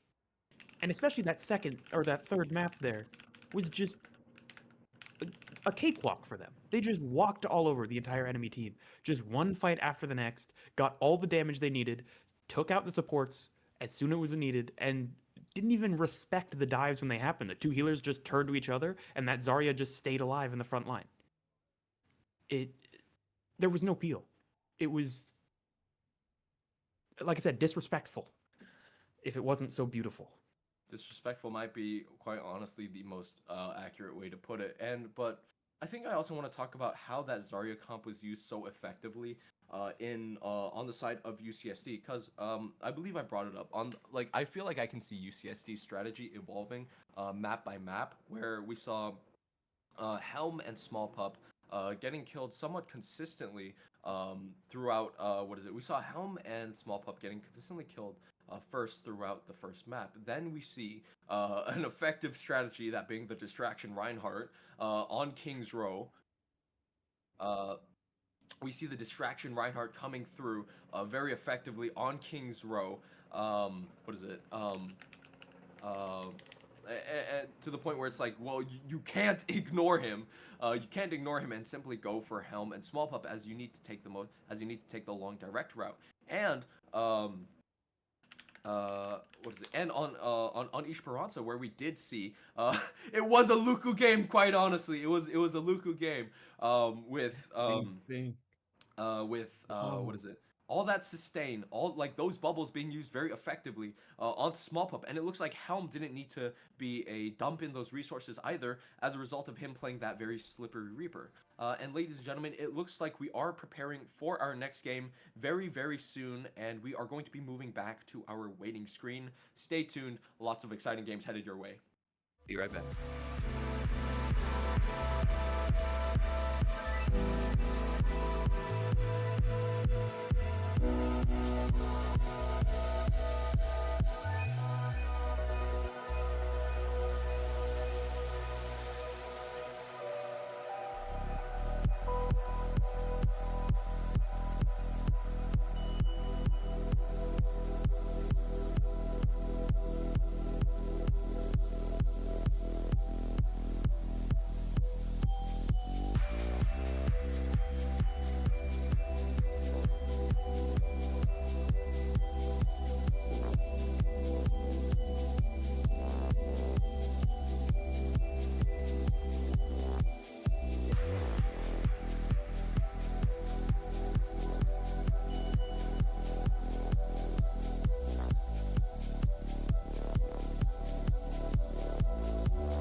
Ladies and gen Ladies and gentlemen, welcome back to your Aztec Games Fall 2025 Overwatch 2 Qualifiers. Banger game coming up this way. CSUN Black versus University of Redlands. Very exciting game coming up. Welcome back. To the audience what is it? Pleased to be back. My name is Ian. This is my co-host Cannibal K. We are ready to go into this. Oh yeah, excited to get into another epic game here. Um, Hoping that it will be different from the last one, but hopefully equally as exciting. Trying to get some good Overwatch in today, just like we just saw. I'm excited. I am For another very game. excited as well. So, on the side of CSUN Black, we do see definitely much. There's lots of favor towards a somber comp, particularly with Brown Nugget, and also if memory serves me right, Ealtz during the last Aztec games, we saw him on Genji almost the entire time. It definitely makes that a very useful tool in his in his skill set. But we do also see University Redlands. I do know that a bit of a dark horse that I'm aware of, but we shouldn't look down on them in any way. It was the same case with SJSU in our last game, and they showed very definitively on first point a lack of notoriety is not a lack of skill. But I'm very excited to see. We do see a hazard ban coming out on the side. We do see a hazard ban coming out on the side of CSUN Black. But I am curious to see that Sombra pick does favor very explosive, does favor a lot of explosive momentum. And Hazard, in my eyes, is one of the best picks with that in mind. But of course, this is with the assumption that CSUN Black will be playing Sombra, which it does look like they're looking to do. But they also, will they actually commit to the Maga? I'm very curious to see, as the Maga is typically what I would almost describe as a stat check hero, in which a stat check hero in which one is going to be playing just to gun down the enemy for as long as possible. We see an aggressive Junker Queen comp coming out on the side of Redlands. I'm very excited to see what's happening as we go into the first map of the series. One thing that I'm excited to see here today is Floppa's Symmetra. I must say that they did have a great showing at our last LAN event, putting out work on that champion, but it has been a few months of balance changes, so I'm excited to see exactly how they play this out. Brown Nugget scouting for an angle, but Bobs is also on that optimal looking for damage. Cheddar does get forced out, getting very low. Suzu comes out on the side of CSUN Black. Cheddar doing his best to cause some trouble, but somehow managing to survive on almost no HP, but not for very long. Dark manages to get the final blow onto Cheddar. Gnome gets the cleanup onto Ealtz, and it's handy cleanup on the side of Redlands. Brown Nugget does get the exit kill, but unfortunately, I don't think it's going to get any value, as Gnome does get the return kill onto Brown Nugget, forcing them both onto the same respawn timer. Decisive first team fight there from CSUN Black. No, looking to stuff this choke quite effectively. Cheddar does go for the charge, just goes for a simple lap around, not able to find anything. Ealtz does get the Wraith, forced out of him. Dark gets the kill onto Mount Fuji, a second first pick by the Kiriko. Gnome gets the kill onto, Gnome does get the kill onto Brown Nugget and Ealtz. Brown Nugget gets the exit kill onto Pepsi Man. Wait, we could see CSUN turning around this fight. Cheddar does his best, trying to cause some havoc. Gnome does get around half health, but Shroom Soup is still alive. Lots of sustain going out onto the Maga, and it actually looks like CSUN Black actually manages to get the kill onto Gnome. Makes a hearty stand on top of that point, even starting 3 kills down. Amazing turnaround, as you said, in that fight, losing the first 3 picks and then just taking it back as they re-gear up for the whole next team fight.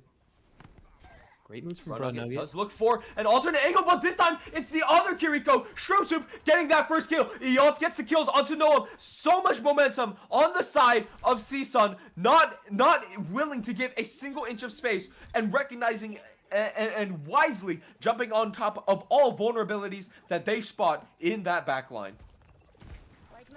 The story right now is those Kirikos getting those opening picks over and over again, just in the front of the line, in front of the tanks even. Just an insane play with the amount of damage that they're able to push out. A no contest flip on the side of Redlands.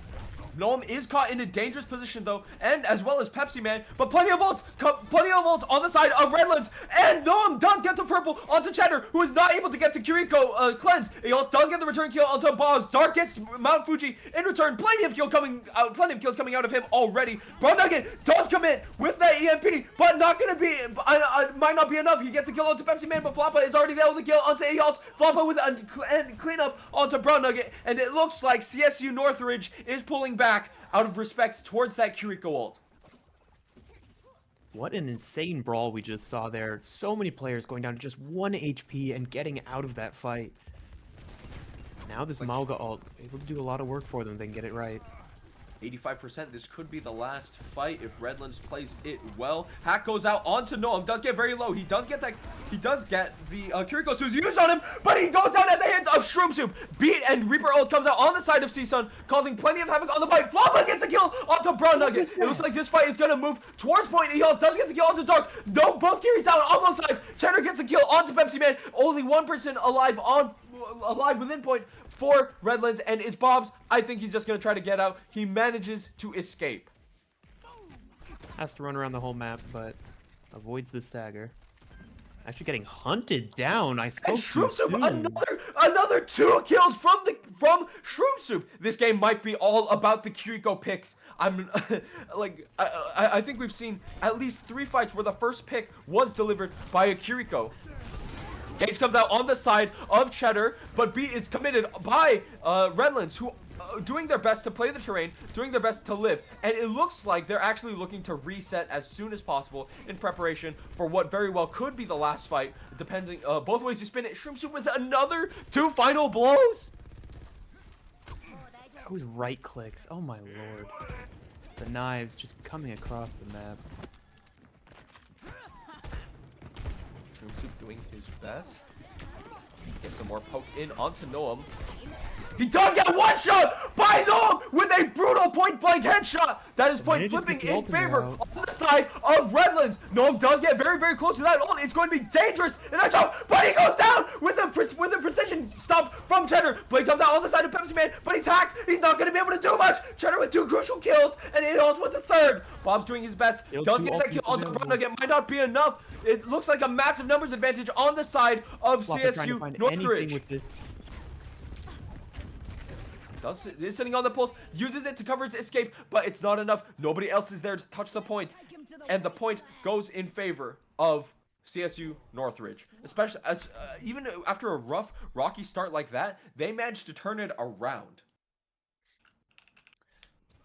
What a great first round we saw there, going all the way to that 99-99, pulled back and taken by C-Sun Black.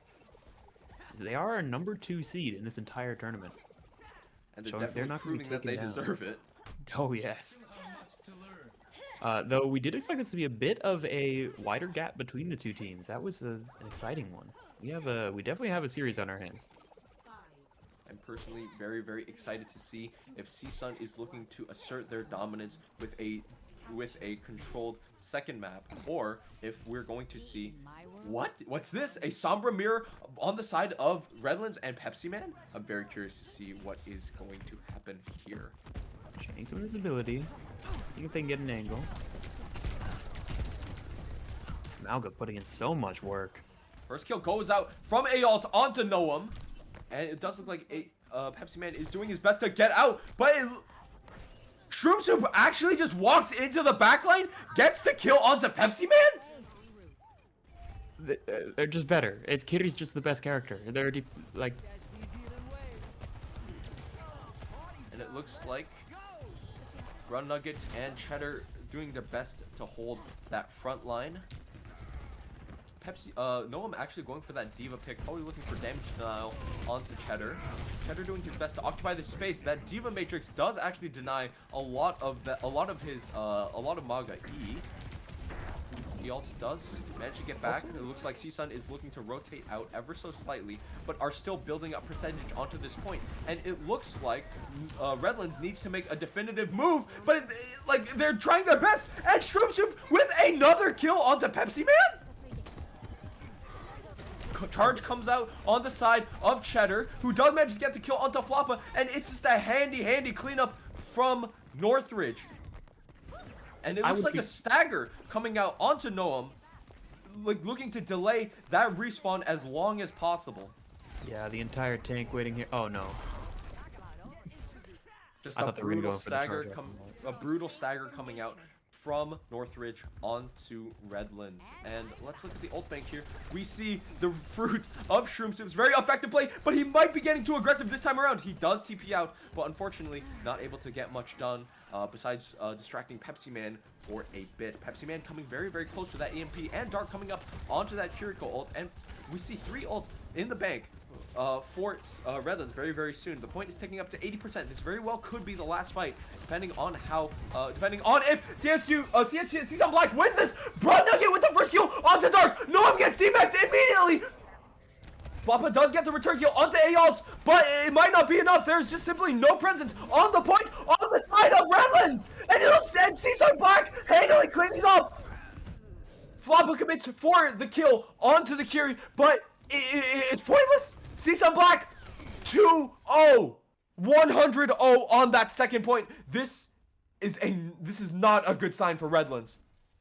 Oh, no, it is not. What a great 1-0 to take him in, or sorry, first map taken, 1-0 for CSUN Black. Handily saying, we're the 2 seed. We're here to fight. See this play of the game. Oh my god. Not every day you see a kitty play the game that's all about the deaths. You My know, lord. I think there's something to be said, and I think there's something to be said. CSUN Black has a very, very strong reputation as a Sombra-based team, but I really don't think they would be nearly as effective were it not for Shroom Soup's incredible Kiriko. Just somehow managed, not simultaneously keeping Cheddar alive, but also chugging out so much damage. Yeah, most definitely. I could tell that when that Sombra pick went over on the other team there on Redlands, that Shroom Soup was able to be like, hey, I've practiced for this. He's been waiting for his moment to show off how badly he can counter that that pesky little backliner.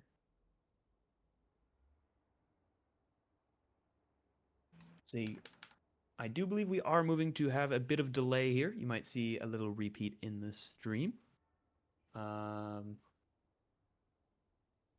Yeah, hopefully that isn't a large problem. Very, very exciting game that we have here on our hands, though. It definitely looks like there's star power all over CSUN Black. And fun fact, what is it? So, for a bit of insider information, what is it? I had some what is it? So on the side of Redlands, we have as I believe their coach, Romani, a name of some notoriety, on a name of some a notable name in the collegiate Overwatch scene, and more than the Overwatch scene, the latter, for being an incredibly competent Junker Queen player. I myself have had the privilege of scrimming against a team that he was coaching, and you can definitely see it in how quickly and how well they adapted. But in relation to that, there's also Don Don, a key figure during CSU Long Beach's notable run in the past, as of the past 2 years. Don Don was actually their coach as well. So we have a very, very interesting thing to see here. We have We have the very, very well known team of CSUN Black, a team with a notable style in their somber gameplay. But we also see them with a coach that has led another very, very talented roster to regional championship status. But on the other hand, we have this dark horse team. In the form of Redlands, who are coached by I would argue a more well-known figure, by a more well-known figure who has competed with UCI, who has notably competed with UCI for many years as well. So I'm very excited to see to what extent, and I should also add, it feels like CSUN Black's game this time around is much cleaner than last Aztec Games. Whether that's the result of Don London's coaching or not, I can't necessarily say. Merely that it's much cleaner, and we see more style, and we see more stylistic markers than just Bra Nugget on Sombra. We see Cheddar on that Maga, we see Ealt on that Reaper, and we see Shroom Soup on that Kiriko. I'm very excited to see how these these old and new names work. And All ladies right, and we are taking gentlemen, a quick break here in order to get that delay started. We'll be back with you shortly. Um, just competitive integrity. Everyone knows how this works. Yeah.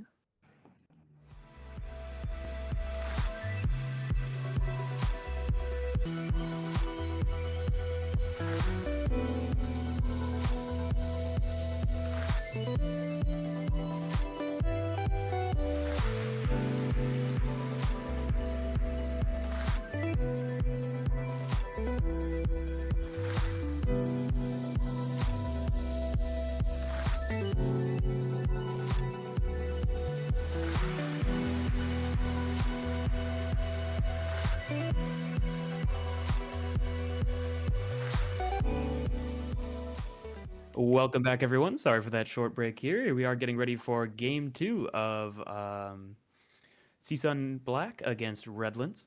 Excited to see exactly how the second map plays out. We did see the first of our point maps go very close, 99 to 99, and then a clean sweep by CSUN Black on that map too. Do you know if we're going on the same, we're not doing a hybrid map next? yes, I do believe we are going to a hybrid pick for second. We are going to be moving to a King's Row. We're going to be moving for King's Row with a Sombra ban and a Zarya ban. Very Ah. interesting. So it seems to me that Redland is taking the most seemingly the most obvious option in banning that what is it? We are looking to what is it? They are looking to ban that the most obvious key for what is seemingly the most obvious key to see some black success. But we do see a Zarya ban probably looking to put a lot of pressure onto that backline, regardless of if that Sombra is banned. Yes, I'm excited to see exactly where that means the team will flex to. As you said earlier, the Genji that we did see at the last previous LAN, or possibly something else entirely. It has been quite a few months. They could have scrimmed anything in that time. This is one of the earlier tournaments in the year. Especially every team seems to have their own new rosters to try out. I mean, they did leave Reinhardt unbanned. That is very curious to see. Have not seen Cheddar's Rhine, but I'm kind of hoping that he's able to spin it back on us and show us a very deadly Reinhardt.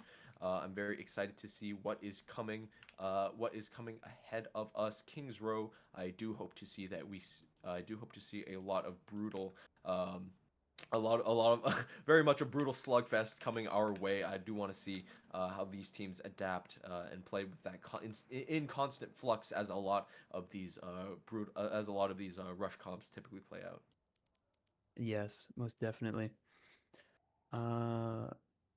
Do believe we will be getting into the game shortly. Just a few more double checks, and then we will be getting started.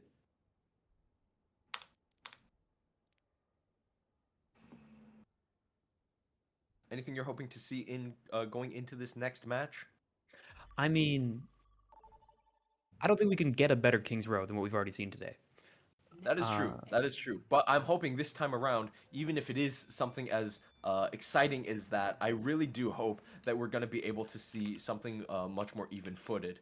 As enjoyable as it was to watch, the UCSD Reinhardt just come sailing down the middle and crack open that defensive line. I do think that there is something to be said about how nice it is to see a lot of these teams evenly trading blows. Quite simply, the closer the game, the better, right? Yes, exactly. I'm excited to see some nice long-range gameplay here. Some possibly Soj or Widow. Be very interesting to see. Looks like it's not coming out on the side of either team. If both teams do actually look to commit here, I am quite interested. I am quite interested to see what is. I am quite interested to see. It looks like Season Black is running a very similar hard sustain comp with that Maga. Or that Maga, they're probably looking to much like the last map, sustain him for as long as possible, and Brown Nugget is also probably looking to be as light of a burden on his Kiriko as possible. Shroom Soup definitely very deadly if given room to operate, but we do see Floppa rolling out onto that Widow. Does he get the first pick? Let's see. He grapples up.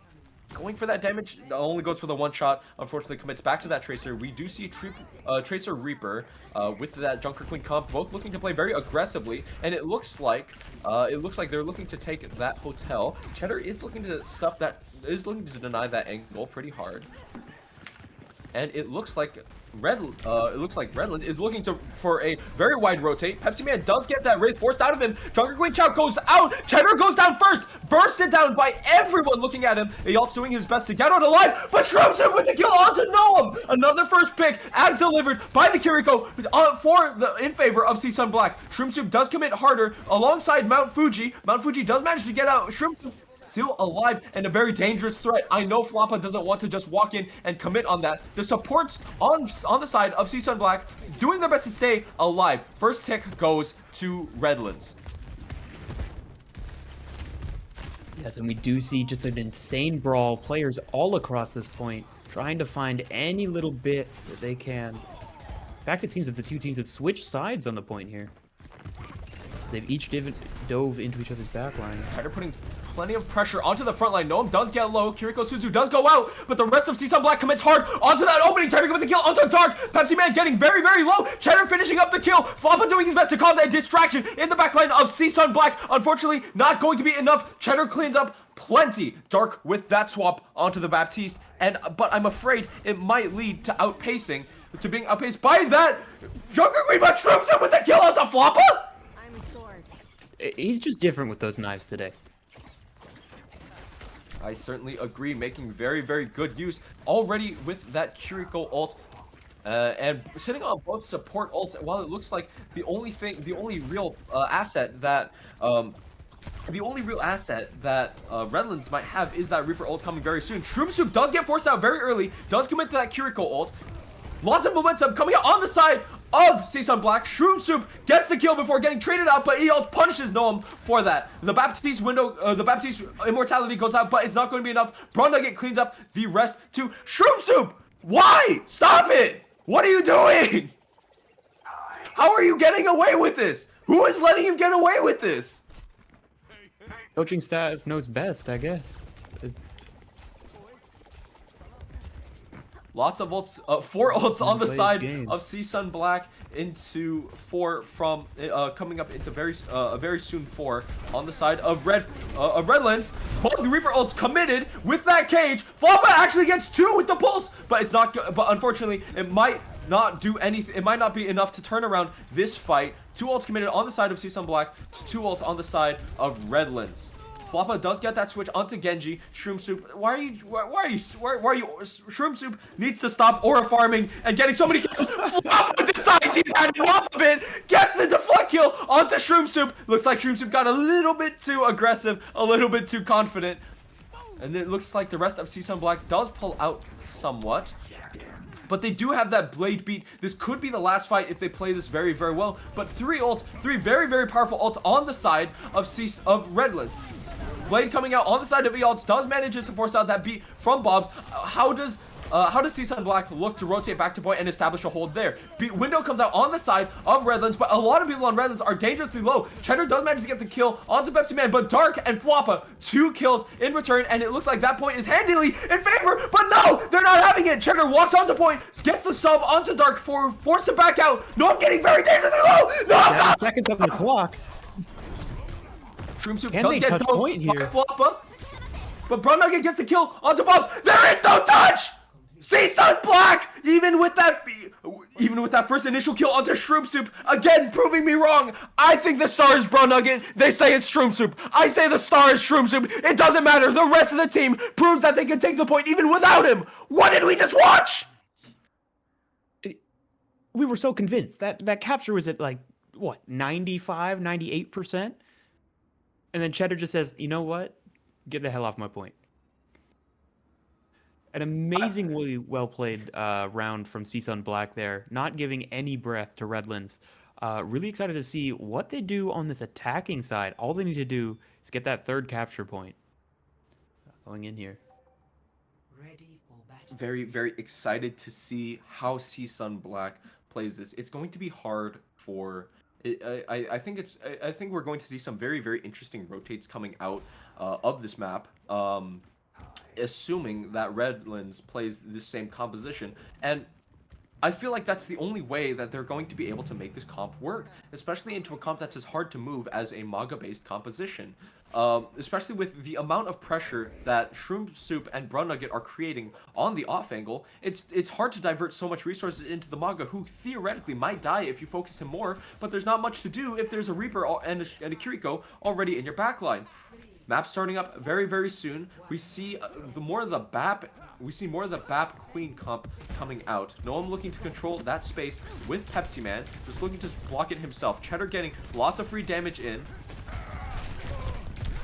He does get pulled, does pop his knee. Cheddar does get about half health, but does manage to charge out. That's a Baptiste Immortality coming out on the side of Redland. A dangerous position to be in. I want to see Redlands pull out just a little bit. Look for a recontest. Noam gets charged by Cheddar, but he does manage to take out Shroom Soup. Cheddar goes down. Brown Nugget being the closest thing to a tank that CSUN Black has right now. Looks like they are just going to look to hold the space rather than pushing on, knowing they don't want to push something that could be dangerous. But Cheddar and Shroom Soup are already back up. They're going to be faster on the uptake. Wappa already at 60% ultimate here. They have been just dishing out damage into these team fights from that back line. Charge coming out on the side of Cheddar does go down at the expense of that Kiriko Suzu. This point might not immediately go into the favor of CSUN Black, but they've got one tick, and one tick matters so much when you only need 2.5 to win the map. Brown Nugget, does Brown Nugget get out? And Brown Nugget somehow gets out. Proving that the somber instinct is more than just a character, it's a player. It's a way of life. Cheddar does his best to pressure out Noam. Beat comes out on the side of CSUN Black. So much momentum. The window doesn't matter. They've already broken through it. Floppa with the Soldier Null doing his best. Pepsi Man with the kill. They're on point. They are capping right now. Shroomson with the kill onto Dark, and it actually looks like the ults were enough. The Reaper ult, the VAP ult, and the Sojourn ult were enough to halt the momentum just once. But that's 3 ults used. That's 3 ults used for 2. That's still Reaper ult, and that's still Maga ult on the side of CSUN Black. Combine the 2, and anything inside is going to die. Yes, what an amazing play. But almost getting the second point there off that fight as we get into the next one. A few more ultimates coming off online. No, I'm looking to set up that Queen ult. It's massive. Everyone but Cheddar. Everyone is caught. Cheddar doesn't manage to live, but Brown Nugget using that cage so well manages to get 2 in return. Immortality is used by Dark, not able to use anything. Brown Nugget with the 3rd kill. Brown Nugget with 4. Ladies and gentlemen, CSUN Black 2-0. And that is all she wrote. A quick little match for you all there. What an amazing performance from CSUN Black. Had us on our toes while still somehow just pressing this map and making a solid victory. Let's see this play of the game.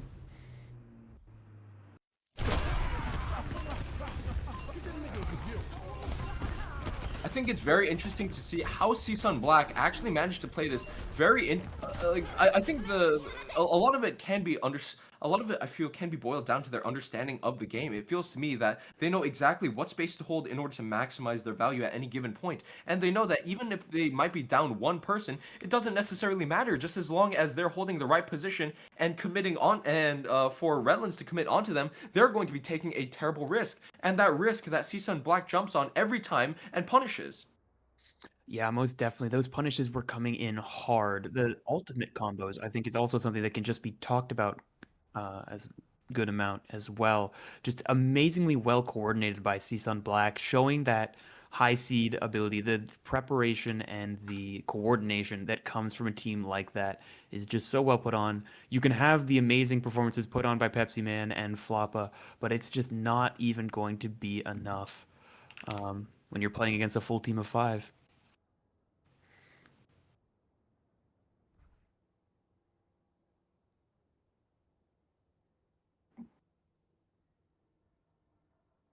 Ladies and gentlemen, I believe we are preparing for our next match. We are going to be moving back to our waiting screen. Please stay tuned. We have one more exciting game headed for you, prepared for you today. That being CSUN Black versus Cal Poly Pomona Slow, coming up very, very soon for you. Please stay tuned. Yeah, see you soon.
Welcome back, folks. Here we are again with our third and final game of the day that will be streamed. We have CSUN Black again, this time against Cal Poly Slow, our 2 seed against 3 seed. Excited to see some challenge put on CSUN Black here. How are you feeling, Ian, going into this game?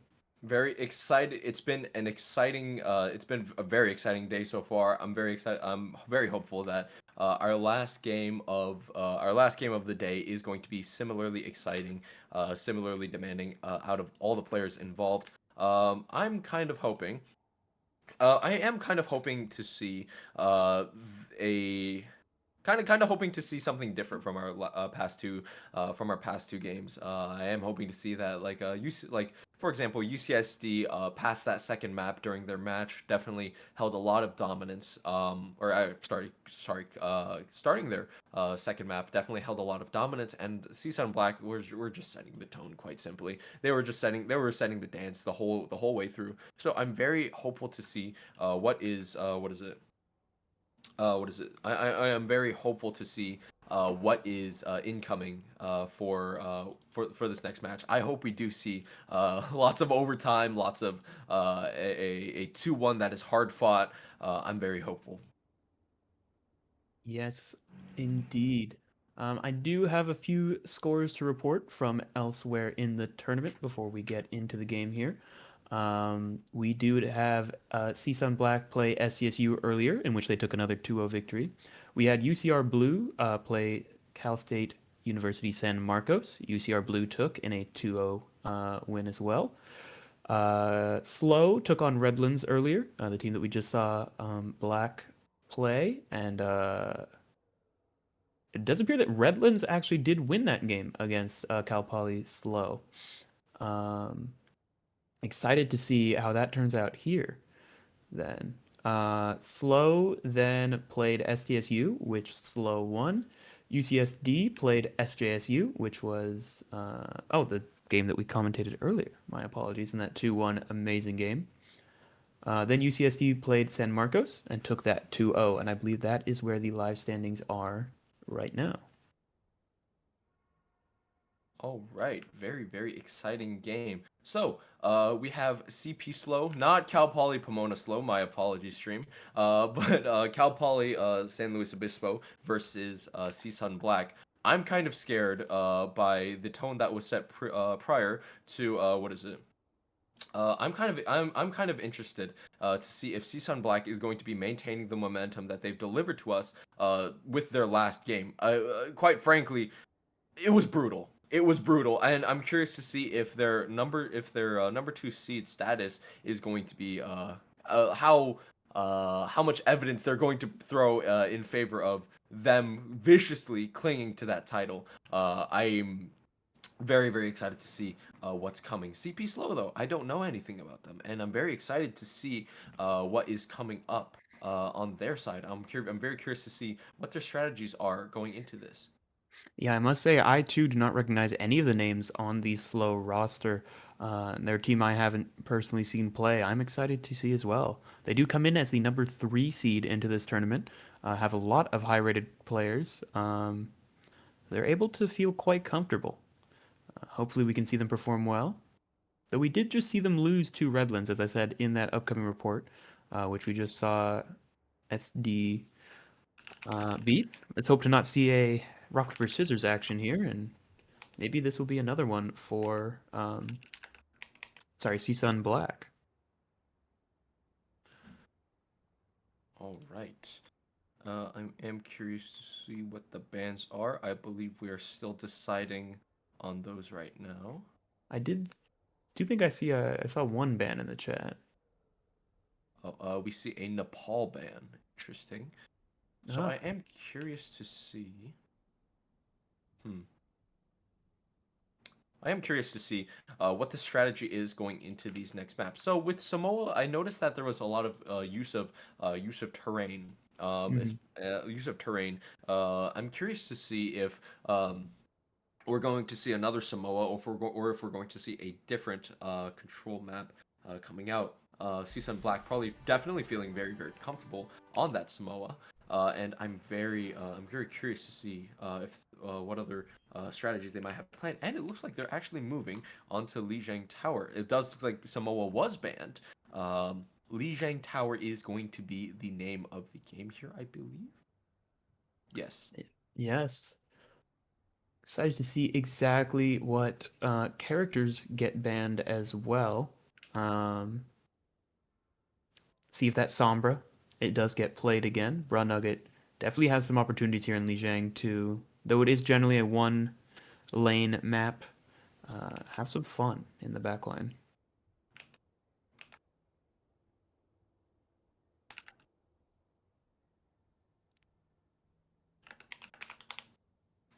And I believe we are gearing up to get started very, very soon.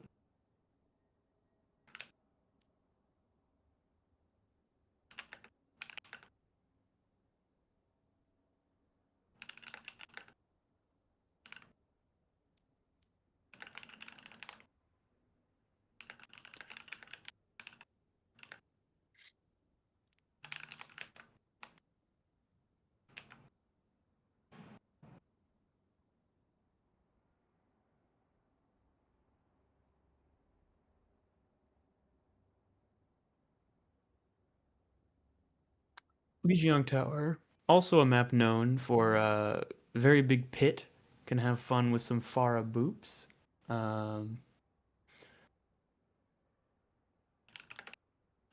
Definitely excited to see exactly what gets played. Always some fun plays that can come out on this map.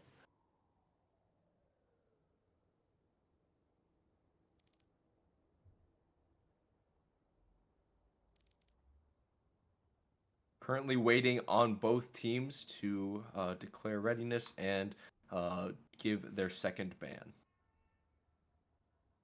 We do see a Pharah ban coming out. So it looks like both teams are. So in the case that a Pharah does, or in the case that an Echo might come out, I'm very curious to see. I don't think I'm very familiar with either team's propensity for Echo. If I'm correct, Ayots did have something of a formidable Pharah, but I could be misremembering. Hmm. Yeah, I would definitely like to see something interesting come out here. There's some fun ball comps I've seen played on this map. A good Orisa push can definitely get you a few kills off that bridge. But we will see exactly how these teams choose to play it, hopefully quite soon.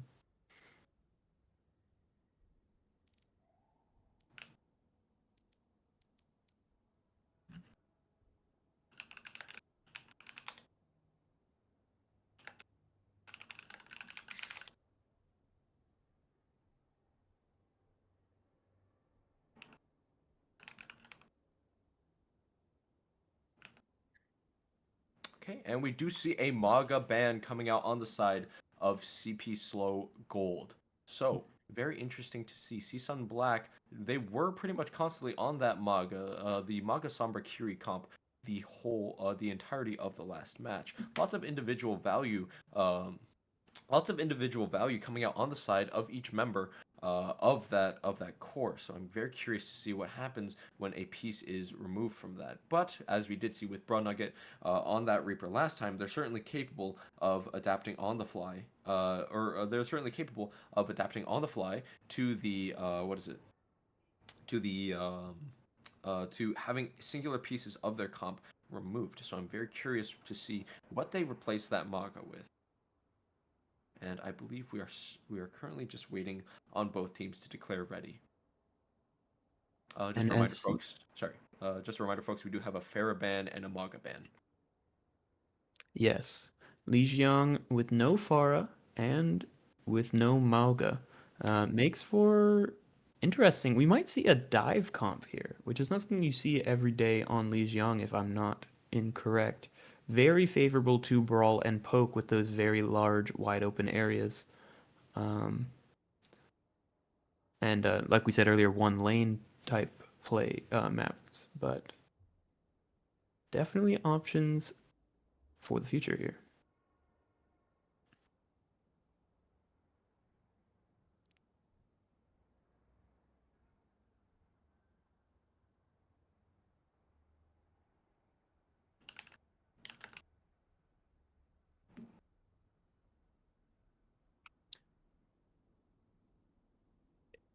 And folks, if you missed that first game that we had today, UCSD against SJSU, that game was one for the history books. Highly recommend you watch that VOD when it releases. It will be going up here, obviously on Twitch for the next couple of weeks, and shortly to be released on the Aztec Gaming YouTube channel for you all to enjoy. That Reinhardt play was insane. Holding for, was it 4.5 minutes on King's Row with a Reinhardt? I believe it was 4.5 minutes. Third point Kings Row with a Reinhardt in current year. Yes. It felt like 2016 Overwatch League Season 1. I could talk about it all day. It happened, what, 2 hours ago? And both teams are ready, and we are loading into the match. Lijiang Tower, Farah ban, and Amaga ban. I'm very curious to see what CSU Northridge has planned. Most definitely. The CP Slow team as well, going to be an exciting one. And we are back in the lobby. Okay. Technical difficulties, I believe. All right, Here we and go. we are loading in. All right. Now arriving at So we are starting on Gardens. I'm curious to see what CP Slow has planned. CSUN Black strategy has been fairly well documented. In their past couple of games. So I am curious to see if CP Slow has done a little bit of scouting in regards to how they specifically plan to deal with that issue. But then again, if it seems to me that CSUN's Black grasp of the fundamentals is already so strong that they know very well. It seems to me that their grasp of the fundamentals is so strong. They know how to adapt on the fly. We do see Cheddar moving onto that Junker Queen, a similarly very dangerous close range sustain hero. So I am curious to see how they take advantage of those speed boosts, how much more aggressively they're looking to play. And CP Slow actually moving onto a Venture Zarya comp, probably looking to facilitate some very aggressive dives. Yes, I think that will be extremely fun to see. Excited to see where Elysium plays to after this quick Sombra TP. And it does appear to be the Tracer. It's time to save the world. Looks like both teams are making their way onto the point. Both trading just on opposite sides of the point. Cheddar does manage to hold that space much more aggressively, makes the first move, does force the bubble out of Copy. Copy is half health. Broad Nugget does commit with that Reaper Wraith, does manage to get out. Copy on a lot of energy right now. Looking to just poke him out. Looks like Point will initially flip, but no, it looks like Scavenger looks to deny that. He also looking to force out Elysium's recall, and it looks like the brawl is continuing on Point. Cheddar does have to force that Kiriko Suzu on himself. Lots of damage going out. Cheddar's still very, very low. Venture does commit, and Brunugget barely manages to survive. Cheddar gets a kill onto Scavenger with the knife. Brunugget fighting on Point with Cheddar, and Copy goes down. That's a lot. That's a major source of damage that is now absent from the fight. CSUN Black playing that so patiently, so perfectly slow as to bleed out and just look for opportunities to force a move on the side of CP Slow. A great first fight from both teams here, but it does go the way of CSUN Black, pushing those teams back, the other team back. Scavenger getting very, very low. Unfortunately, does have to use that resource, but Devin Booker does commit that Kiriko ult immediately. But the shove back from Shroom is very, very strong. Point is clear. Devin Booker gets very low. Has to use that Kiriko Suzu. Scavenger does get very, very low. Has no resources to his name. Brown Nugget with the first skill onto Scavenger, but it looks like Copy is walking in, doing his best to get pressure onto Yelts. But Brown Nugget's already in the back line. There's nothing that Copy can do. He's already pinched and caught in between, and everyone just falls apart on the side of CP Slow. A very, very very good example of push and pull as demonstrated on the side of CSUN Black. Yeah, what a decisive team fight that was, pulling players out of position and just mopping them apart. That's not the right way to say it. Junker Queen ult comes out on the side of Cheddar, does manage to get KO. Does get beat, but it's not gonna be enough. Brown Nugget commits the Reaper Death Blossom as well, but Scavenger does use the Adventure ult, but it's not enough. Shroom Soup face checks the ult and manages to trade out in favor of it. This man can do no wrong today. His aim is just crisp with that Kiriko, taking out every single person they can. They're practically playing Genji. Shroom Soup going back to his team. But Cheddar with a very, very dangerous pinch here. Copy looks to take the main angle, gets a big grab onto Brawn Nugget and Shroom Soup. Shroom Soup does go down. Brawn Nugget doing his best to stay alive with that Wraith, but it's not going to be enough. He does go down after the Wraith expires. Scavenger actually onto the main now, doing his best to fight with his Zarya on point. Cheddar does get the kill onto KO. What is it? Even if he is immediately traded out. And we do see point go in favor of Redlands with just the Grav committed. Does seem that Mei was a great pick for them as they were able to just section off the site with that wall there. What a powerful character for this map. All right, and it looks like they're looking to take. Does look like they're looking to take the white room now.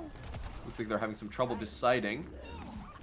Brawn Nugget leading the charge, trying to get onto point. Cheddar now catching up with him. It looks like they're going to start the fight with the Kiriko ult. Both Kiriko ults come out on both sides. Blade is committed by Ayolts. Does get lots of damage on. Does get the kill onto KO. Lots of damage onto Copy now. But Copy with that bubble does manage to stay alive, but just barely. Brawn Nugget gets lots of pressure onto Copy. Copy goes down and Fuji cleans it up. Elysium gets a return kill onto Fuji with that Death Blossom. Cheddar doing his best to stay alive and cause some havoc. Devin Booker dangerously low, but it's not going. He does manage to get traded out by Ayolts, but Ayolts is punished immediately for it, and I believe that should be the end of this fight. Both Kiriko ults used by both teams, and Blade committed by Ayolts. Again, a handsome fight for Slow there. Again, just taking advantage of the abilities they have quite well. Every single use of an ability looking like it's giving an amazing amount of worth for them. Ayolts coming up on the side of Redland. Wall comes out. It's going to be hard to get this. It's going to be hard to get a good blizzard out with no wall. Scavenger does have to use that, but it's not going to be enough. Scavenger uses it early. Scavenger uses the Mei ult early. Unfortunately, not able to get any value. A huge Joker Queen ult comes out on the side of Seasun Black, and it's a clean sweep. Devin Booker, the last one alive, the last hope, but it's not enough. It all falls apart. That's first point in favor of Seasun Black. Wow, that Mei ult, while initially looking quite good just to zone them out, just got Seasun Black to be able to play perfectly together and get onto that point as one big killing machine with nothing left in the tank for CP Slow there. Ready for battle. As we move on to map 2. Or sorry, map 1, round 2.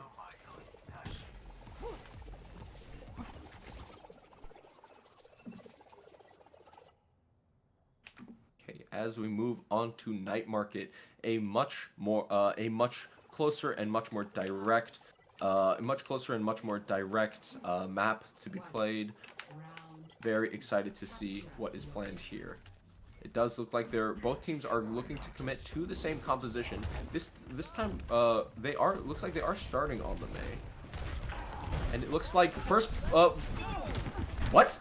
Seasun Black looks to get first onto point, but Brawn Nugget goes down almost immediately with that lucky Mei headshot. Trying to get aggressive with these Lucio boots. Nothing yet out of them. And okay, two quick kills on the side of Redland, and they handily take it. Yeah, Black not wanting to fully commit here unless they have every player available. Here they come into the point. Cheddar doing his best to bait out that wall, doing his best to kite it very carefully. Does get walled off, does get taken out by that scavenger wall. Brawn Nugget doing his best to scavenge some kind of good from it, but it's not going to achieve anything, I'm afraid. Shroom Soup is coming up close on that ult. Wall is used again by Scavenger, nearly gets a ult. Looks like the team is not looking to follow up, or not looking to walk onto Brawn Nugget. Quite wise, knowing that the rest of Seasun Black is right there. Cheddar actually moving onto the Zarya as well. Both bubbles used by the Zarya. Copy does get around half health. Brawn Nugget no longer has the Wraith, but it's still very dangerous to occupy this. Devin Booker uses that Kiriko ult. Mount Fuji getting very, very low. Manages actually to get onto point, and Seasun Black actually manages to flip. They're losing this fight, though, aren't they? Oh Boop. my god! Nugget gets booped, but Mount Fuji gets the boop on Scavenger as well. And it looks like Redland, even by giving 8%, is willing to take that sacrifice in order to win the fight. No Nice ults, little wraparound there. no ults used on the side of CSUN Black. Now coming up on what could be 4 ults in this next fight in order to match Redland's 4 as well. We could see an early Kiri commit here. Scavenger up in the sky. That's do. both support ults used on the side of CSUN Black. Shroomsup with the kill onto Devin Booker, proving that he wants to show that he is the better Kiri. Running with the kill onto Copy. Shroomsup with another kill onto KO. Scavenger doing his best to stay alive on point. Unfortunately, not going to be enough with off the back of 2 support ults, but none used on the side of Redlands, I should add. CSUN Black takes the point. They do go in with 2 more ultimates here. Ready to take a lot of aggressive space as they want with this Blade and Death Blossom. Sun Black. It looks like Scavenger with the initial kill onto Shroomsup, a massive pick. A grab goes out on the side of Redland, as well as that Reaper ult does plenty of work to clean up. This might be this point in favor of Redlands. I don't know if Brown Nugget is even going to be able to get onto point. May ult is used to stall further. Brown Nugget doing his best to get onto point. Does get on at 98%. The beat used by Redland in order to keep themselves alive in Cheddar's grab. Elysium does get the kill onto Brown Nugget, but Brown Nugget did manage to get overtime on the point. Mount Fuji with the kill onto KO. Elysium with the kill onto Cheddar. Both teams brawling on point. Elysium with another kill. That River is so brutal in this close range fight. Elysium with 3 final blows to wrap up the fight. Ladies and gentlemen, 1-1 Lijiang Tower. That's right, we're going to that final indoor map, an entirely different one than the ones we just saw, in my opinion. Excited to see exactly how these teams adapt, as we already did see the Junker Queen switch over to the Zarya on the side of Northridge. As we see, are there going to be some more changes going into this map, or are they going to try to stick it out? Scavenger making great use out of this Mei throughout the maps, I must say. Lots of opportunity for both teams here. Very excited to see what is happening here. And it looks like both teams do want to commit to that, to those Zarya comps, except Brown Nugget on the cast this time around. Something that I don't believe that we've seen this time around. He also does get low, and Scavenger with another kill onto Mount Fuji, with 2 headshot kills onto 2 members of CSUN Black.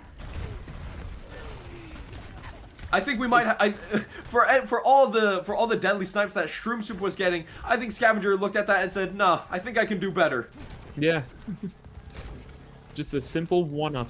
Said, no, this is what a DPS is supposed to look like. And it looks like Ayalt's trying his best to get out alive. Looks like both teams are committing fully to that Mei Reaper composition. Very, very popular a couple months ago. Cheddar doing his best to stay alive. Big wall onto Copy. Lots of resources used to keep him alive. But the return damage is so strong. Cheddar goes down almost immediately. Great play from Elysium in there, swooping in at the end and just mopping them all up. KO getting one of their own as well. A team kill coming out on the side of Redlands. Looks like plenty of ults coming down the pipeline for Redland as well. They did use the wall first. No longer a tool available to them, but that Kiriko ult is committed by Devin Booker. Ayalt's does get the first kill with Elise, does get the first kill onto Elysium, but it might not be enough. He might have taken a large risk here. Does get killed eventually, and at the expense of one of his teammates. We are now at 50%. You can only get 2 or 3 more fights out of this realistically. Scavenger has that Mei ult ready to just shut anyone down coming through this choke point when that push comes. Just waiting around the corner, walling it off. Mei ult committed by Scavenger. Does get that kill into Cheddar, as you said. Is going to be what I assume a quick reset on the side of both teams. Or a quick reset on the side of CSUN Black.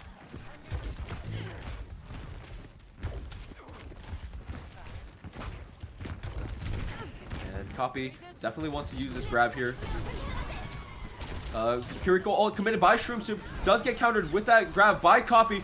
Death Blossom used by Elysium, getting so much damage onto that team. Shroom Soup doing his best to get a kill and hopefully scavenge this fight for his team, but it's not going to be enough. 91%. That should be all for Lijiang Tower in favor of Redlands.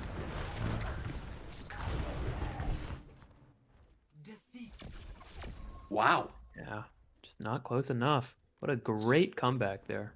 CP Slow From putting Redlands. on an excellent show into a team as Very slow. dangerous and scary as CSUN Black. Could we potentially see a seed upset on our hands? We could quite well. This is 2 versus 3, so they are close. But yes, CSUN Black is the clear favorite.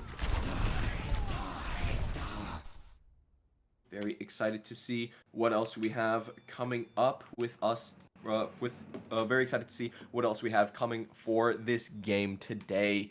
Do you think CSUN Black is going to be capable of turning it around? I think that we definitely saw signs of life in how we definitely saw signs of life in how they were able to dominate space in terms of the first round. I think that there is a world in which CSUN Black, as long as they do their best to avoid tight chokes, the same kind of fights that they unfortunately had to take to play into that brawl composition that Redland was playing so effectively. I think it's going to rely very much on how they can either set the tune instead of having to play into CP Slow's hand.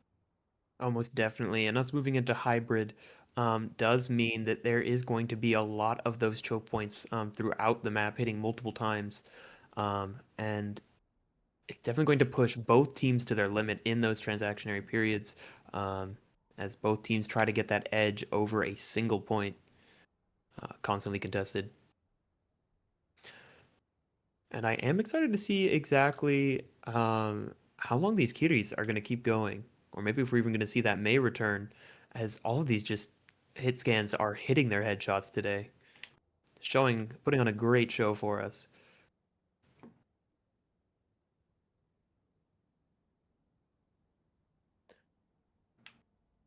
Very exciting series so far. Do you personally have a prediction as to how this will go? I do not currently. I do believe that depending on the map, may see CSUN Black do quite well if it's a more wide open one. Their ability to control those large amounts of space and utilize their entire team effectively has been quite impressive. But if we see, like we said, a very close-in choke point heavy map, then we might see it go the way of slow. I would like to see a full 3-game series again. Always would be nice to see. As this is a great close game, some great Overwatch being played today, and some 2 high seeded teams. We do see a ban of Eichenwald coming out on the side of CSUN Black. A wise decision. And now currently just waiting on CP Slow's hero and map ban.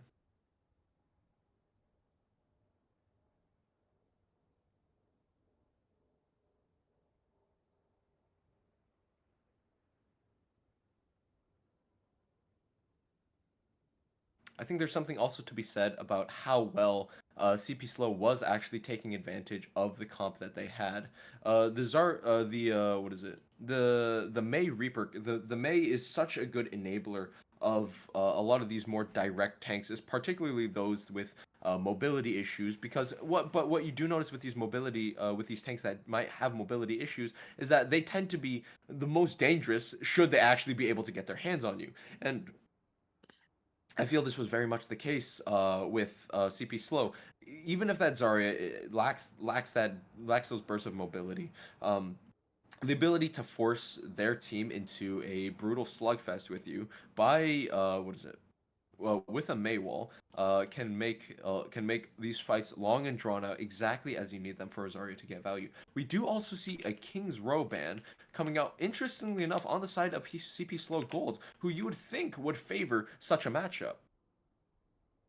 Yes, most definitely. I think that's a great observation, and everything in my head just disappeared. That was impressive. It doesn't happen to me all that often, I must say. Uh, yeah, just waiting on these last couple of bands We to are. come in, Yep. and we will be getting into this second game shortly.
I do believe that we do have the map set at Hollywood for this hybrid map. That is a bit more of a wide open one. Which team do you foresee seeing doing well in this one? So far, we haven't seen much of a vertical dive comp coming out on the side of CSUN Black, so I am curious to see how they use the amount of high ground present on Hollywood. But interestingly enough, they were the ones who did select Hollywood, so I'm inclined to say that they have a plan in mind for this.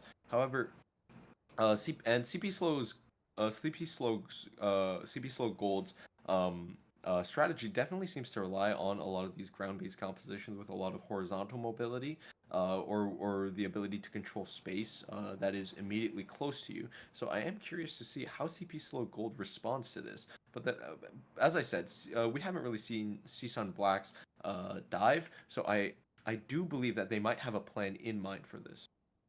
Yeah, you did mention that vertical dive as an option for them, but they did actually decide to ban Diva, the well-known vertical dive tank. And I am excited to see if does that mean we might see a monkey today? I certainly hope so, and I'd love to see a great primal coming out of either one of these teams. I'm very excited I'm very, very excited to see. It seems that both teams definitely have a bag of tricks that they're gonna continue pulling out of. And we actually, interestingly enough, from CP Slow Gold, we see a ban on Akiri. Now Shroom Soup is without that very potent weapon of his.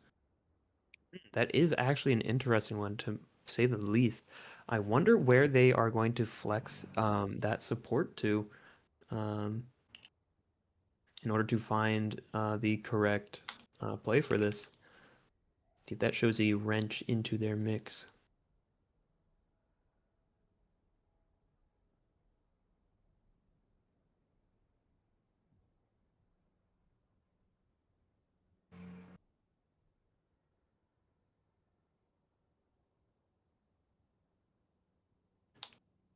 Now currently waiting on both teams just to ready up before we go into what could be the last match of the day.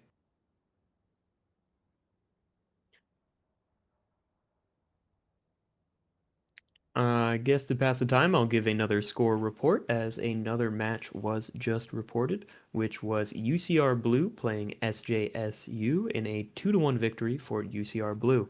SJSU not seeming to have their day today.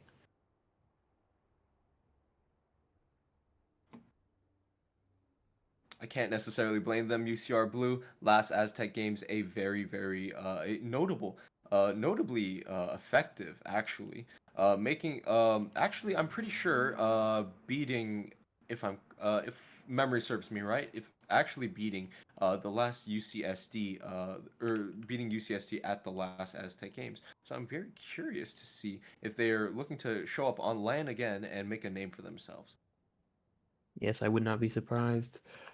We do have a few slots of, I believe, the top 2 teams from each group get seeded into the LAN, as we are getting loaded into the map here, Hollywood. All right, Hollywood could be the very last map of this series if CP Slow does have a good bag of if CP Slow's bag of tricks continues to be deep. I'm very curious to see what they do. As previously discussed, I'm very curious to see how they approach something more dive rather than the brawl comp that we've been seeing from them as of late. And Yes, as most we definitely. load in, let's see what picks we have coming out for us. Cheddar and Bro Nugget on their very typical Maga and Sombra. Shroom Soup on the Baptiste this time. Not something more sustained focused than that Kiriko, but not to say that you can't carry on the Baptiste. Rather famously, a very, very effective way to a very, very effective way to assert dominance. We do see a pause. Could be seeing some tech delay. We'll see. We'll see in the chat. We do see supposed connection issues with that main support on the side of what is it? Northridge. Yeah. Excuse me. Excuse me. Yes. Mount Fuji, the the main support on the side of CSU Northridge. Very. Hopefully we can get these sorted very, very soon. I am curious though to see if CP Slow is going to commit to that Symmetra Bastion comp. It looks like they're going for the mobile fortress approach, so we could very easily see a Ramatra or a Reinhardt coming out of this. That would be really interesting to see that, as you said, the mobile fortress, something also seeming to come back in out of 2016. Back into FAT, I should say. And both teams readying up, and we are going back into it. I'm curious to see. Okay, moving on to the Sigma, an equally strong choice, especially if you just want to bunker up.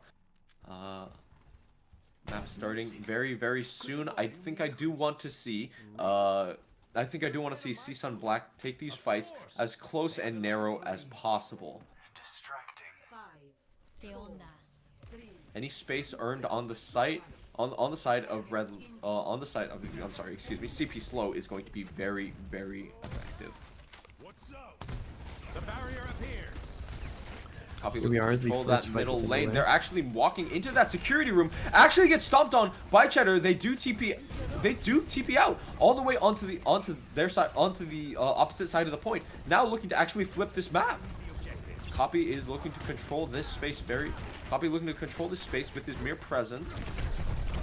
Raw Nugget does get that hack onto Copy, does force him to get out. Devin Booker with the first kill onto Yeltz. That's a lot of dangerous momentum that is out of the question now, but that Symmetra being very, very powerful on Elysium, causing so much damage, and first point almost immediately flips in favor of, excuse me, in favor of CP Slow. All 10 players in that room at the same time. What an insane bloodbath as they all just take damage. Really well turned around by CP Slow. Copy doing his best to control that middle lane again. Cheddar, interestingly enough, on that monkey, looking to use that vertical mobility as previously discussed before this game. Scavenger is actually very, very close to his ult, but I'm curious to see how he actually plans to use this. Runugget doing his best to cause a distraction in the backline, does manage to scatter them for a little bit, is playing behind, does get some decent damage onto Scavenger, but wisely decides to pull out, knowing that staying any longer than he needs to is dangerous. KO actually does get the immortality forced out by him. Cheddar doing his best to cause some havoc. And that immortality goes out, and as a result, KO and Scavenger both go down and to trade out Fuji. I think that's a wise choice. Brunugget managed to get Devin Booker on his way out, as delivered by Copy, but I don't think Copy gets out either. Cheddar actually getting very, very low, just barely saved by Shroom Soup. Those Symmetra turrets really doing work in those close quarters side paths. This cart just gets pushed straight up the middle. Less of a fortress, more of a wall. Is doing their best. Symmetra will canceled out actually by that EMP, and that's a lot of damage. So much momentum instantly explodes. Shroom Soup with the 4K. That's the support. This guy doesn't need to carry. This guy doesn't need carry to frag. This guy can do it all. One EMP and a dangerous sightline for that Baptiste is all it takes for CSUN Black to take this fight handily. But that's a lot of time that needs to be made up with for CSUN Black to rotate back onto that high ground. Lots of ults on the side of CP Slow as well. They actually TP on. Yaltz goes for the TP, goes for the reroll. Lots of damage done. Is not able to secure any kills, but does help Cheddar with that kill onto the Devin Booker. And Cheddar and Shroom Soup both go down to that very dangerous high ground. Yaltz with the kill onto KO. It's a very dangerous game for both teams involved. Stepping just 1 foot off of their effective space could be very dangerous. Ground Nugget is weaving in and out of that very dangerous space, doing his best to stay alive. What an amazing Lucio boop we saw out of Devin Booker there. That Reaper ultimate could have been tragic for them. And again, this high verticality engagement. Picks for Leitz and Scavenger. Take out Mount Fuji. Devin Booker's down. Looks like CP Slow doesn't even need a dive-based composition to take that high ground. They just group as 5 and TP onto it. Elysium goes for that swap onto the Reaper, probably realizing that Symmetra might not be the best. A wise decision in my eyes. But I am curious to see what happens now. Now they're going to look to punish Cheddar for making that first move. Elysium does get that Wraith forced out by a lot of spam. Both teams looking to rotate onto the right, CP Slow looking to rotate onto that right height, and it looks like CSUN Black is actually soft committing. Does get the rock onto Cheddar. Cheddar does use that primal, and Cheddar wisely using that, just doing his best just to survive. Scavenger does get low. EMP comes out on the side of CSUN Black just to clean up. Brunugget with 2 Yaltz and Shroom Soup cleaning up the rest. And Devin Booker, oh no! A brutal stagger just at the doors of spawn. 2 minutes left in CP Slow's time bank. It's a dangerous situation. Great snipe by Mount Fuji there.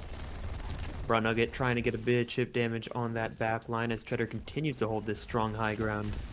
Copy actually making that swap onto the Winston and KO onto the Wu Yang. Does get very low, does go down. The Devin Booker's beat is just a little bit too slow. Copy immediately able to get one back. Brunugget gets one in the back line with a great pick on a Devin Booker. Now they just have to shred down these massive health bars. Brunugget does find. What? Scavenger gets it! He gets the backup! What? And he got the full checkpoint. So so much space given for free just because Scavenger had made his way onto point. That is an actual C9. We didn't even notice this as casters. Well, CP Slow is back in the game. CP Slow back in the game. Now moving on to that, on a Moira, interestingly enough. Cheddar back onto his beloved Maga, doing his best to just occupy as much space as possible in CP Slow's face. Ealt's going for some damage. Does manage to force out some of CP Slow. Cheddar actually committing very, very hard, but wisely deciding to back out. Knowing not to play it too dangerously. He is sitting on that E, but Mount Fuji gets a kill onto Scavenger. That's a huge angle that CP Slow is not able to abuse as effectively now. Elysium is still sitting on that Reaper ult as well as Ealt. Looks like both teams are committing. Ealt does get the kill onto KO. Devin Booker also getting dangerously low. Might go down here. Might get out with his life, but Copy also goes down. Lots of it just looks like CSUN Black are quite upset about that back cap, doing their best to shove CP Slow as far back in as possible. EMP coming out on the side of Braun Nugget. Pops it. Cheddar goes in for the commit. Braun Nugget immediately gets the kill onto KO. Does trade his life for it, but Mount Fuji with the kill onto Devin Booker. CP Slow is now deprived of their backline. Probably going to do their best to get a kill here. Copy actually uses the Primal. Cheddar goes down in response. Copy, unfortunately, not able to hit anything with that Primal with Scavenger, but does make space enough for Scavenger to get that kill onto Ealt. And right as they use their ultimate too, just totally shut down by Scavenger. Taking 3 ultimates into this final fight, or what could be. 3 ults on the side of both teams coming up. Running it with that initial hack onto Copy. Probably looking to mark him. A big purple coming out and a resulting immortality field coming out on the side of Shroomsip. Shroomsip commits his ult into this. Scavenger uses Blizzard. Devin Booker uses his Ana ult. And a huge Nano Reaper coming out on the side of Elysium. This might be a full cap on the side of CP Slow, barely managing to avoid overtime by 10 seconds. My lord, they were holding on to that for what felt like the entire round there, in an amazing use right at the end with the Nano. Just a great way to shut them down and cement that 3 full points going into the other half. All right, well, I'm very, very interested to see what CSUN Black's response to this is. I'm very curious. I assume they're probably going to look to be committing to this Sombra pick, as they've been. But I'm curious to see what Cheddar... It seems to me that Cheddar's picks, unsurprisingly, as the tank, are what's primarily deciding a lot of these engagements that CSUN Black takes. And, you know, that could just be the nature of compositions. But it feels like the tonal differences moving from one tank to the other. It feels like the rest of the team. It feels like the team has little delays in adjusting. Shouldn't have slept through his classes. Yeah, definitely. There's been so many swaps on that last game. We've pretty much seen every player on CP Slow and CSUN Black switch at one point, except for Raw Nugget and Cheddar, I believe. Okay, we are now moving into what could be what I see a Moira coming out on the side of Shroom Soup. Something rather interesting. KO this time on the Baptiste. Cheddar looking to take the security room. No, he's looking to take that height. Wall comes out on the side of Scavenger. Probably actually not able to get much value out of that. Brunugget does get very low, but should get out here. Looks like all of CSUN Black is looking to play directly onto point. Wall is used again by Scavenger. Not able to get much. Elysium commits too long. Does get taken out by Scavenger. Or does get taken out by Cheddar. Cheddar does have to use that ice block. Might not be able to live here. Shroomsoup with the kill onto KO. That's immortality used and that Baptiste dead. And that's an easy cleanup on the side of CSUN Black. Devin Booker does his best to help get that return kill onto Shroomsoup, but does get finished by the rest of CSUN Black.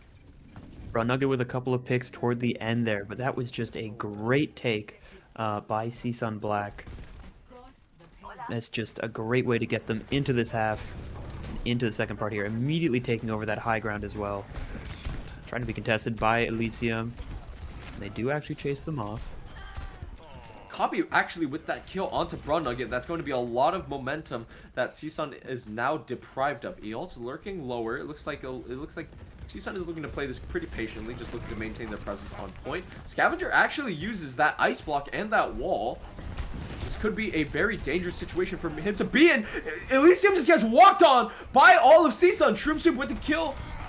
Eolt's cleaning up Scavenger, who now has no resources. Cheddar with a kill on his mirror, and another very easy cleanup on the side of CSUN Black, who even despite losing Brawn Nugget knew how to play that tempo so efficiently, so how to bleed CP Slow of their resources. Yeah, this BAP Ana is definitely going to give them a lot of healing output, but only for short amount of time. Once they get past that and forces a reload out of them, it's just slim pickings when it comes to healing. Elysium very low, does manage to get out. And Copy with another kill onto Brawn Nugget. Let's see if CP Slow, or let's see if CSUN Black can make another miracle happen. Moira ult committed on the side of CSUN Black. Doing his Shroom Soup doing their best to create some space. Ayaltz does get very low, does manage to get out with that Wraith. Brawn Nugget still sitting on that EMP, probably looking to make something happen here with Cheddar. Both Elysium and Brawn Nugget trying to contest that high ground. Cheddar and the rest of CSUN Black looking to play inside, do get walled off by Scavenger.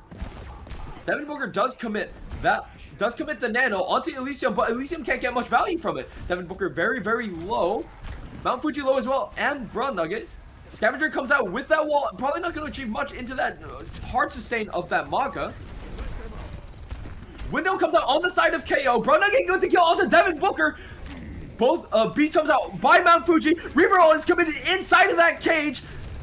Elysium goes out, and it looks like this fight is turning out in favor of CSUN Black. Taking even more space hyper efficiently here. Not letting much go at all. Scavenger able to get a good amount of time on the cart, but with them being this close to the checkpoint, it's not worth that much.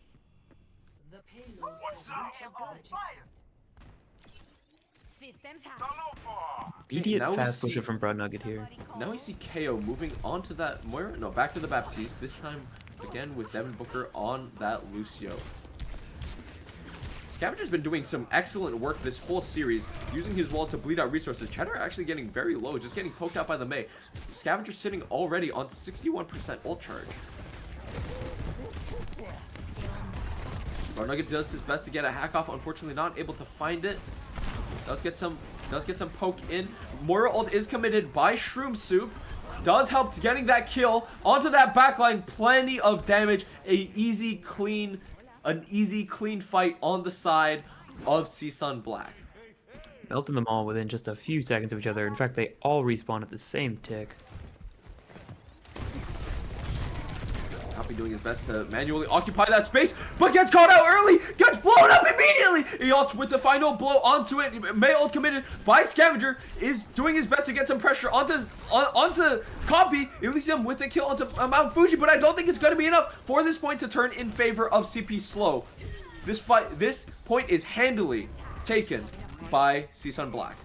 Nearly 4 minutes left on the clock. Insanely well played there. One thing I have to point out is Brawn Nugget's ability to hack every single healing spawn. I don't think in that second point there was a single healing spawn that wasn't controlled by them at that entire point. Just not even an ability for CP Slow to just survive aside from their supports who were constantly being targeted.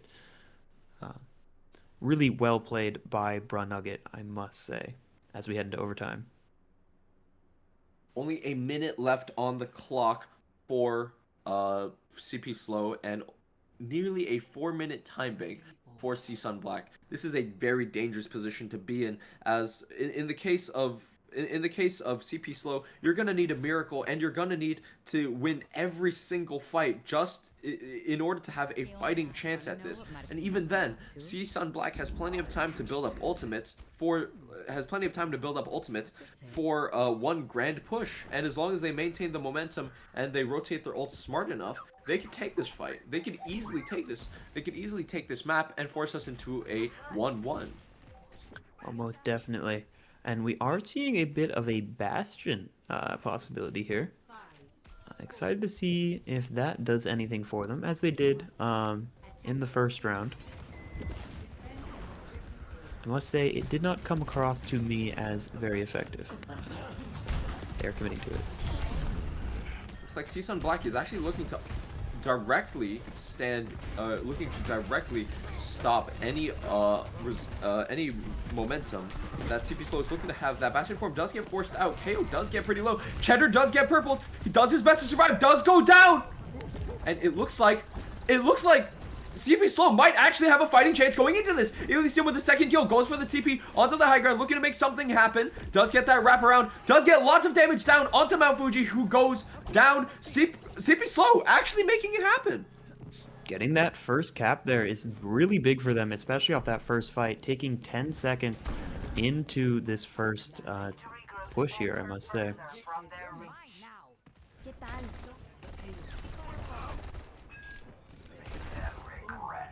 We are now moving into overtime. Nano and Bastion ult potentially coming up for CP Slow, while Shroom Soup is getting very, very close to that Moira ult. Bro Nugget barely gets out with his life, just dodges the sleep. Moira ult committed by Shroom Soup, looking to halt that momentum, but Cheddar gets purpled again, does go down. Bro, Devin Booker with a purple onto Shroom Soup as well. Bastion ult committed on the side of Scavenger, and it looks like it's still 2 kills in favor. Make that 3 in favor of CP Slow. Somehow Booker getting back just in time. Somehow making another valiant push, another fight won. Very well played. Nugget is coming on that EMP, a win condition, like what could be CSUN Black's only real win condition as of the moment. Gets very, very close, commits it, does his best to try to get that kill onto Devin Booker, does help with that kill onto Elysium as well. Looks like they're trading inside. KO does get that kill onto Aeos, but CP Slow is still fighting on that point. With that Bastion, a very prominent threat. Beat is committed on the side of CSUN Black, who look to use that hard momentum. Unfortunately, does lead to KO and Copy doing their best to stay alive, but it's not going to be enough. CSUN Black holds it right before the second point cap. What a great take from them. We did see in the first round them use that monkey in that situation and on that point, but this time deciding to stick to the Mauga. That made great work for them, as they were able to just stay in that fight for so much longer in those wide open spaces with that consistent damage output onto CP Slow. Now with almost a full 4 minutes here, this is going to be a tough hill to climb for CP Slow. I would not want to be in CP Slow's shoes here, but then again, I am curious to see how are they going to react to the attack put on by CSUN Black. It seems to me that both of these teams definitely have the advantage when it comes to blowing open defenses and marching in. So I'm very curious to see, is there going to be anything different about the strategy employed by CP Slow Gold this time around? It does seem to look like they're beginning to use that Ononade very, very effectively. A resource that CSUN Black isn't necessarily looking to use in their toolkit. 5, 4, 3. And here we are, very similar comps coming out of both teams. Defend objective A. It looks like instead of standing directly in front of that choke, Scavenger gets the immediate kill onto Shroom Soup. An instant 30 seconds off the clock that CP Slow says, no, this is mine now. You're gonna have to wait. And 2 more exit kills coming out on the side of CP Slow's poke. It might happen. I'm sorry I roasted the Bastion. I said it didn't do anything. It's proven me wrong. Ealts does get very low. Lots of poke coming out on the side of CP Slow. They are down their major cooldowns though. Cheddar does commit, does get the stomp onto Copy. Copy somehow lives. Getting held on by this Wu Yang.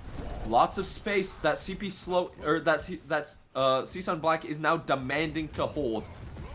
But that's still lots of poke and very dangerous sightlines on the side of CSUN Black that they're gonna have to march through. Devin Booker on that high ground, definitely looking for a big nade. KO doing his best to cause some havoc with that poke. KO does get very low, does go down. Copy does get the return frag onto Cheddar though. Lots of damage coming down from that Bastion ult, but Shroomshroom goes down with his ult as well. Elysium just ripping it up in the backline. Copy does go down, but just barely. And it looks like even Brown Nugget is not going to be enough. That's half the time bank gone already. An amazing hold we're seeing from CP Slow here. Everything that CSUN Black is throwing at them just pushed back like it's nothing at all. A TP onto the high ground from Ealts, who is doing his best. Does get that Wraith Force out almost immediately. Copy is also hacked again. A hack onto Elysium. Doing his best to get some pressure onto that backline. KO ult also committed on the side of CP Slow, but Brown Nugget is there, showing that he can't turn around for 1 second. Reaper ult committed by Ealts, and that is 2 ults used on the side of CSUN Black in order to take that point. Devin Booker and KO now without their ults. Nugget pushing in again for those hacks, trying to get as much chip damage as they can. We're getting back. Looks like we might see a trade in Maga ult. I'm inclined to say Bro Nugget is going to look to trade Maga ult, so he can use that EMP and nullify any advantage that their Maga ult might have. But I'm curious to see what Scavenger and Elysium do with that Maga ult as well. Are they going to walk in and commit, or are we going to see a Maga ult with Scavenger in the backline doing his best to just rain death down? Scavenger with the kill onto Bro Nugget. 1 minute left on the clock. Bro Nugget, you can't be doing this. It looks like a lot of ultimates available for CPP here, or for CP Slow. Looks like CSUN Black is playing this very carefully. KO actually disconnects. Oh, and we are going to get a pause out of that. Oh no, that's an ult that they might potentially, or that's ult percentage that could be very, very valuable going into these next fights. That is really tough. They do have the ultimate advantage, but only just barely with that. Shroomsoup about to come up to their 100% there. With 40 seconds on the clock, CP has to put on a grand performance here, as well as CSUN Black. Lots of very dangerous, still lots of very dangerous ults on the side of CP Slow. I'm very curious to see how they plan to work around the threat of Bro Nugget's EMP. Are they going to simply commit Maga ult and try to sustain it? Or are they going to simply try to use everything at once in the hopes that the EMP is going to be...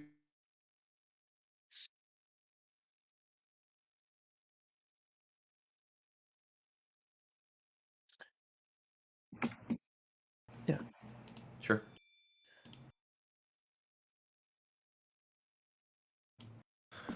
Well, yeah, what a game we have going on. What an exciting game so far. Like holding, like I don't know how CP Slow did it. They took a 1 minute push, managed to make it all the way, nearly managed to make all the way to second, and on top of that we have we had a situation in which they were managed to bleed down a 4-minute time bank into effectively overtime. Yes, most definitely. An insane performances from both teams, I must say. But this is just feeling so close. I would love to see this go to a game 3 if CSUN Black are able to take this. But with 40 seconds on the clock, they don't have much. And going into CP Slow having the Mauga ultimate, Bastion, and Reaper, which is just such an insane ult combination to be thrown into at once, especially without beat. is going to be tough fight. Their If I'm only s- real, Mhm. I was going to say their only real hope is an insanely well-timed ultimate from Bra Nugget just to shut them entirely down. But we will have to see. What were you going to say? Well, I am curious to see if I'm CP Slow here. I'm going to look to back away as far as possible and hold space that is going to be explicitly dangerous for CSUN Black to even try to walk in on. And even then, I might not even try to hold it due to the threat of that Bra Nugget EMP. I want them to like be willing to give up that little bit of space as long as they make time for themselves as for KO to march back to point. But I don't think it's possible. But wait, Elysium would get the first kill on the Terror! Scavenger gets a kill on the Bro Nugget! Copy and Elysium go down in return. Shroom Suit does get that kill onto Shroom Suit does get the kill onto Scavenger, but that was just one ult used for 3! CP Slow could be in a place to win this could be in a place to win this! I don't know. This is a tough run back. They are probably going to pop the Bastion ult here just to hold them back as much as they can. Elysium ready when they... just to get in there. Elias going for the aggressive play.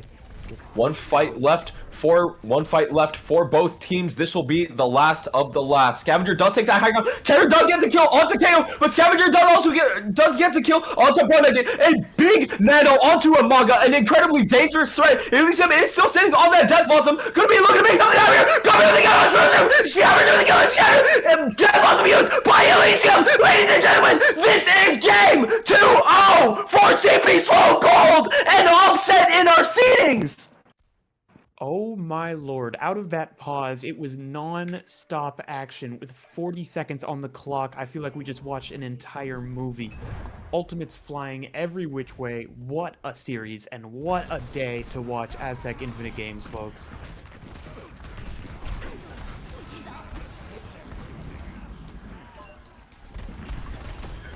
Oh my lord, look at this play.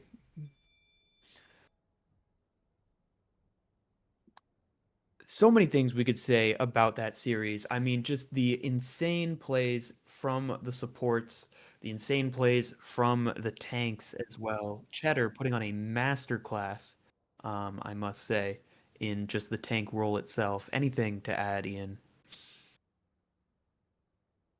Not much to add, to be honest. I feel that what is it? I feel that CP Slow definitely did an excellent job today of proving to us that they're not a team to be looked down upon. Even a team as flexible and as capable as CSUN Black can be threatened by CP Slow. They were unfortunately knocked down by the very, very vicious CPP last Aztec Games, but they're showing that this time around, CPP is out of the question. We now have room to show you what we're capable of. Ladies and gentlemen, that would be it for today's Aztec Qualifier Games. We have plenty more action coming for you later today, including several other games, or excuse me, maybe not necessarily today, but we have plenty of action coming to you throughout the rest of Aztec Games. And what is it?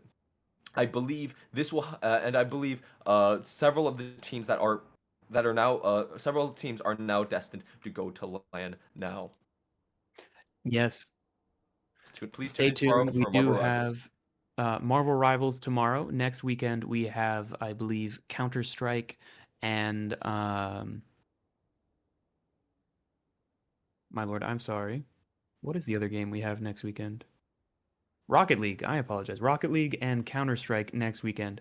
All getting ready for that massive LAN event we have at San Diego State Campus, November 22nd and 23rd. If you happen to be in the San Diego area, highly recommend coming out. We'll have 6 tournaments going on at the same time, both days. Community events, giveaways, prizes, tons of amazing things. An artist alley, food. You want food? Come to the event. Free food. Everyone likes free food. Yeah, no, it's an event to see, an event to come down for. We'll have tons of teams from all across the West Coast, and just an amazing time. Thank you, everyone, for coming out today. GG's to all the teams involved. All right. I have been Ian. This has been Cannonball, and have a good evening, folks. Thank you all so much for coming. GG.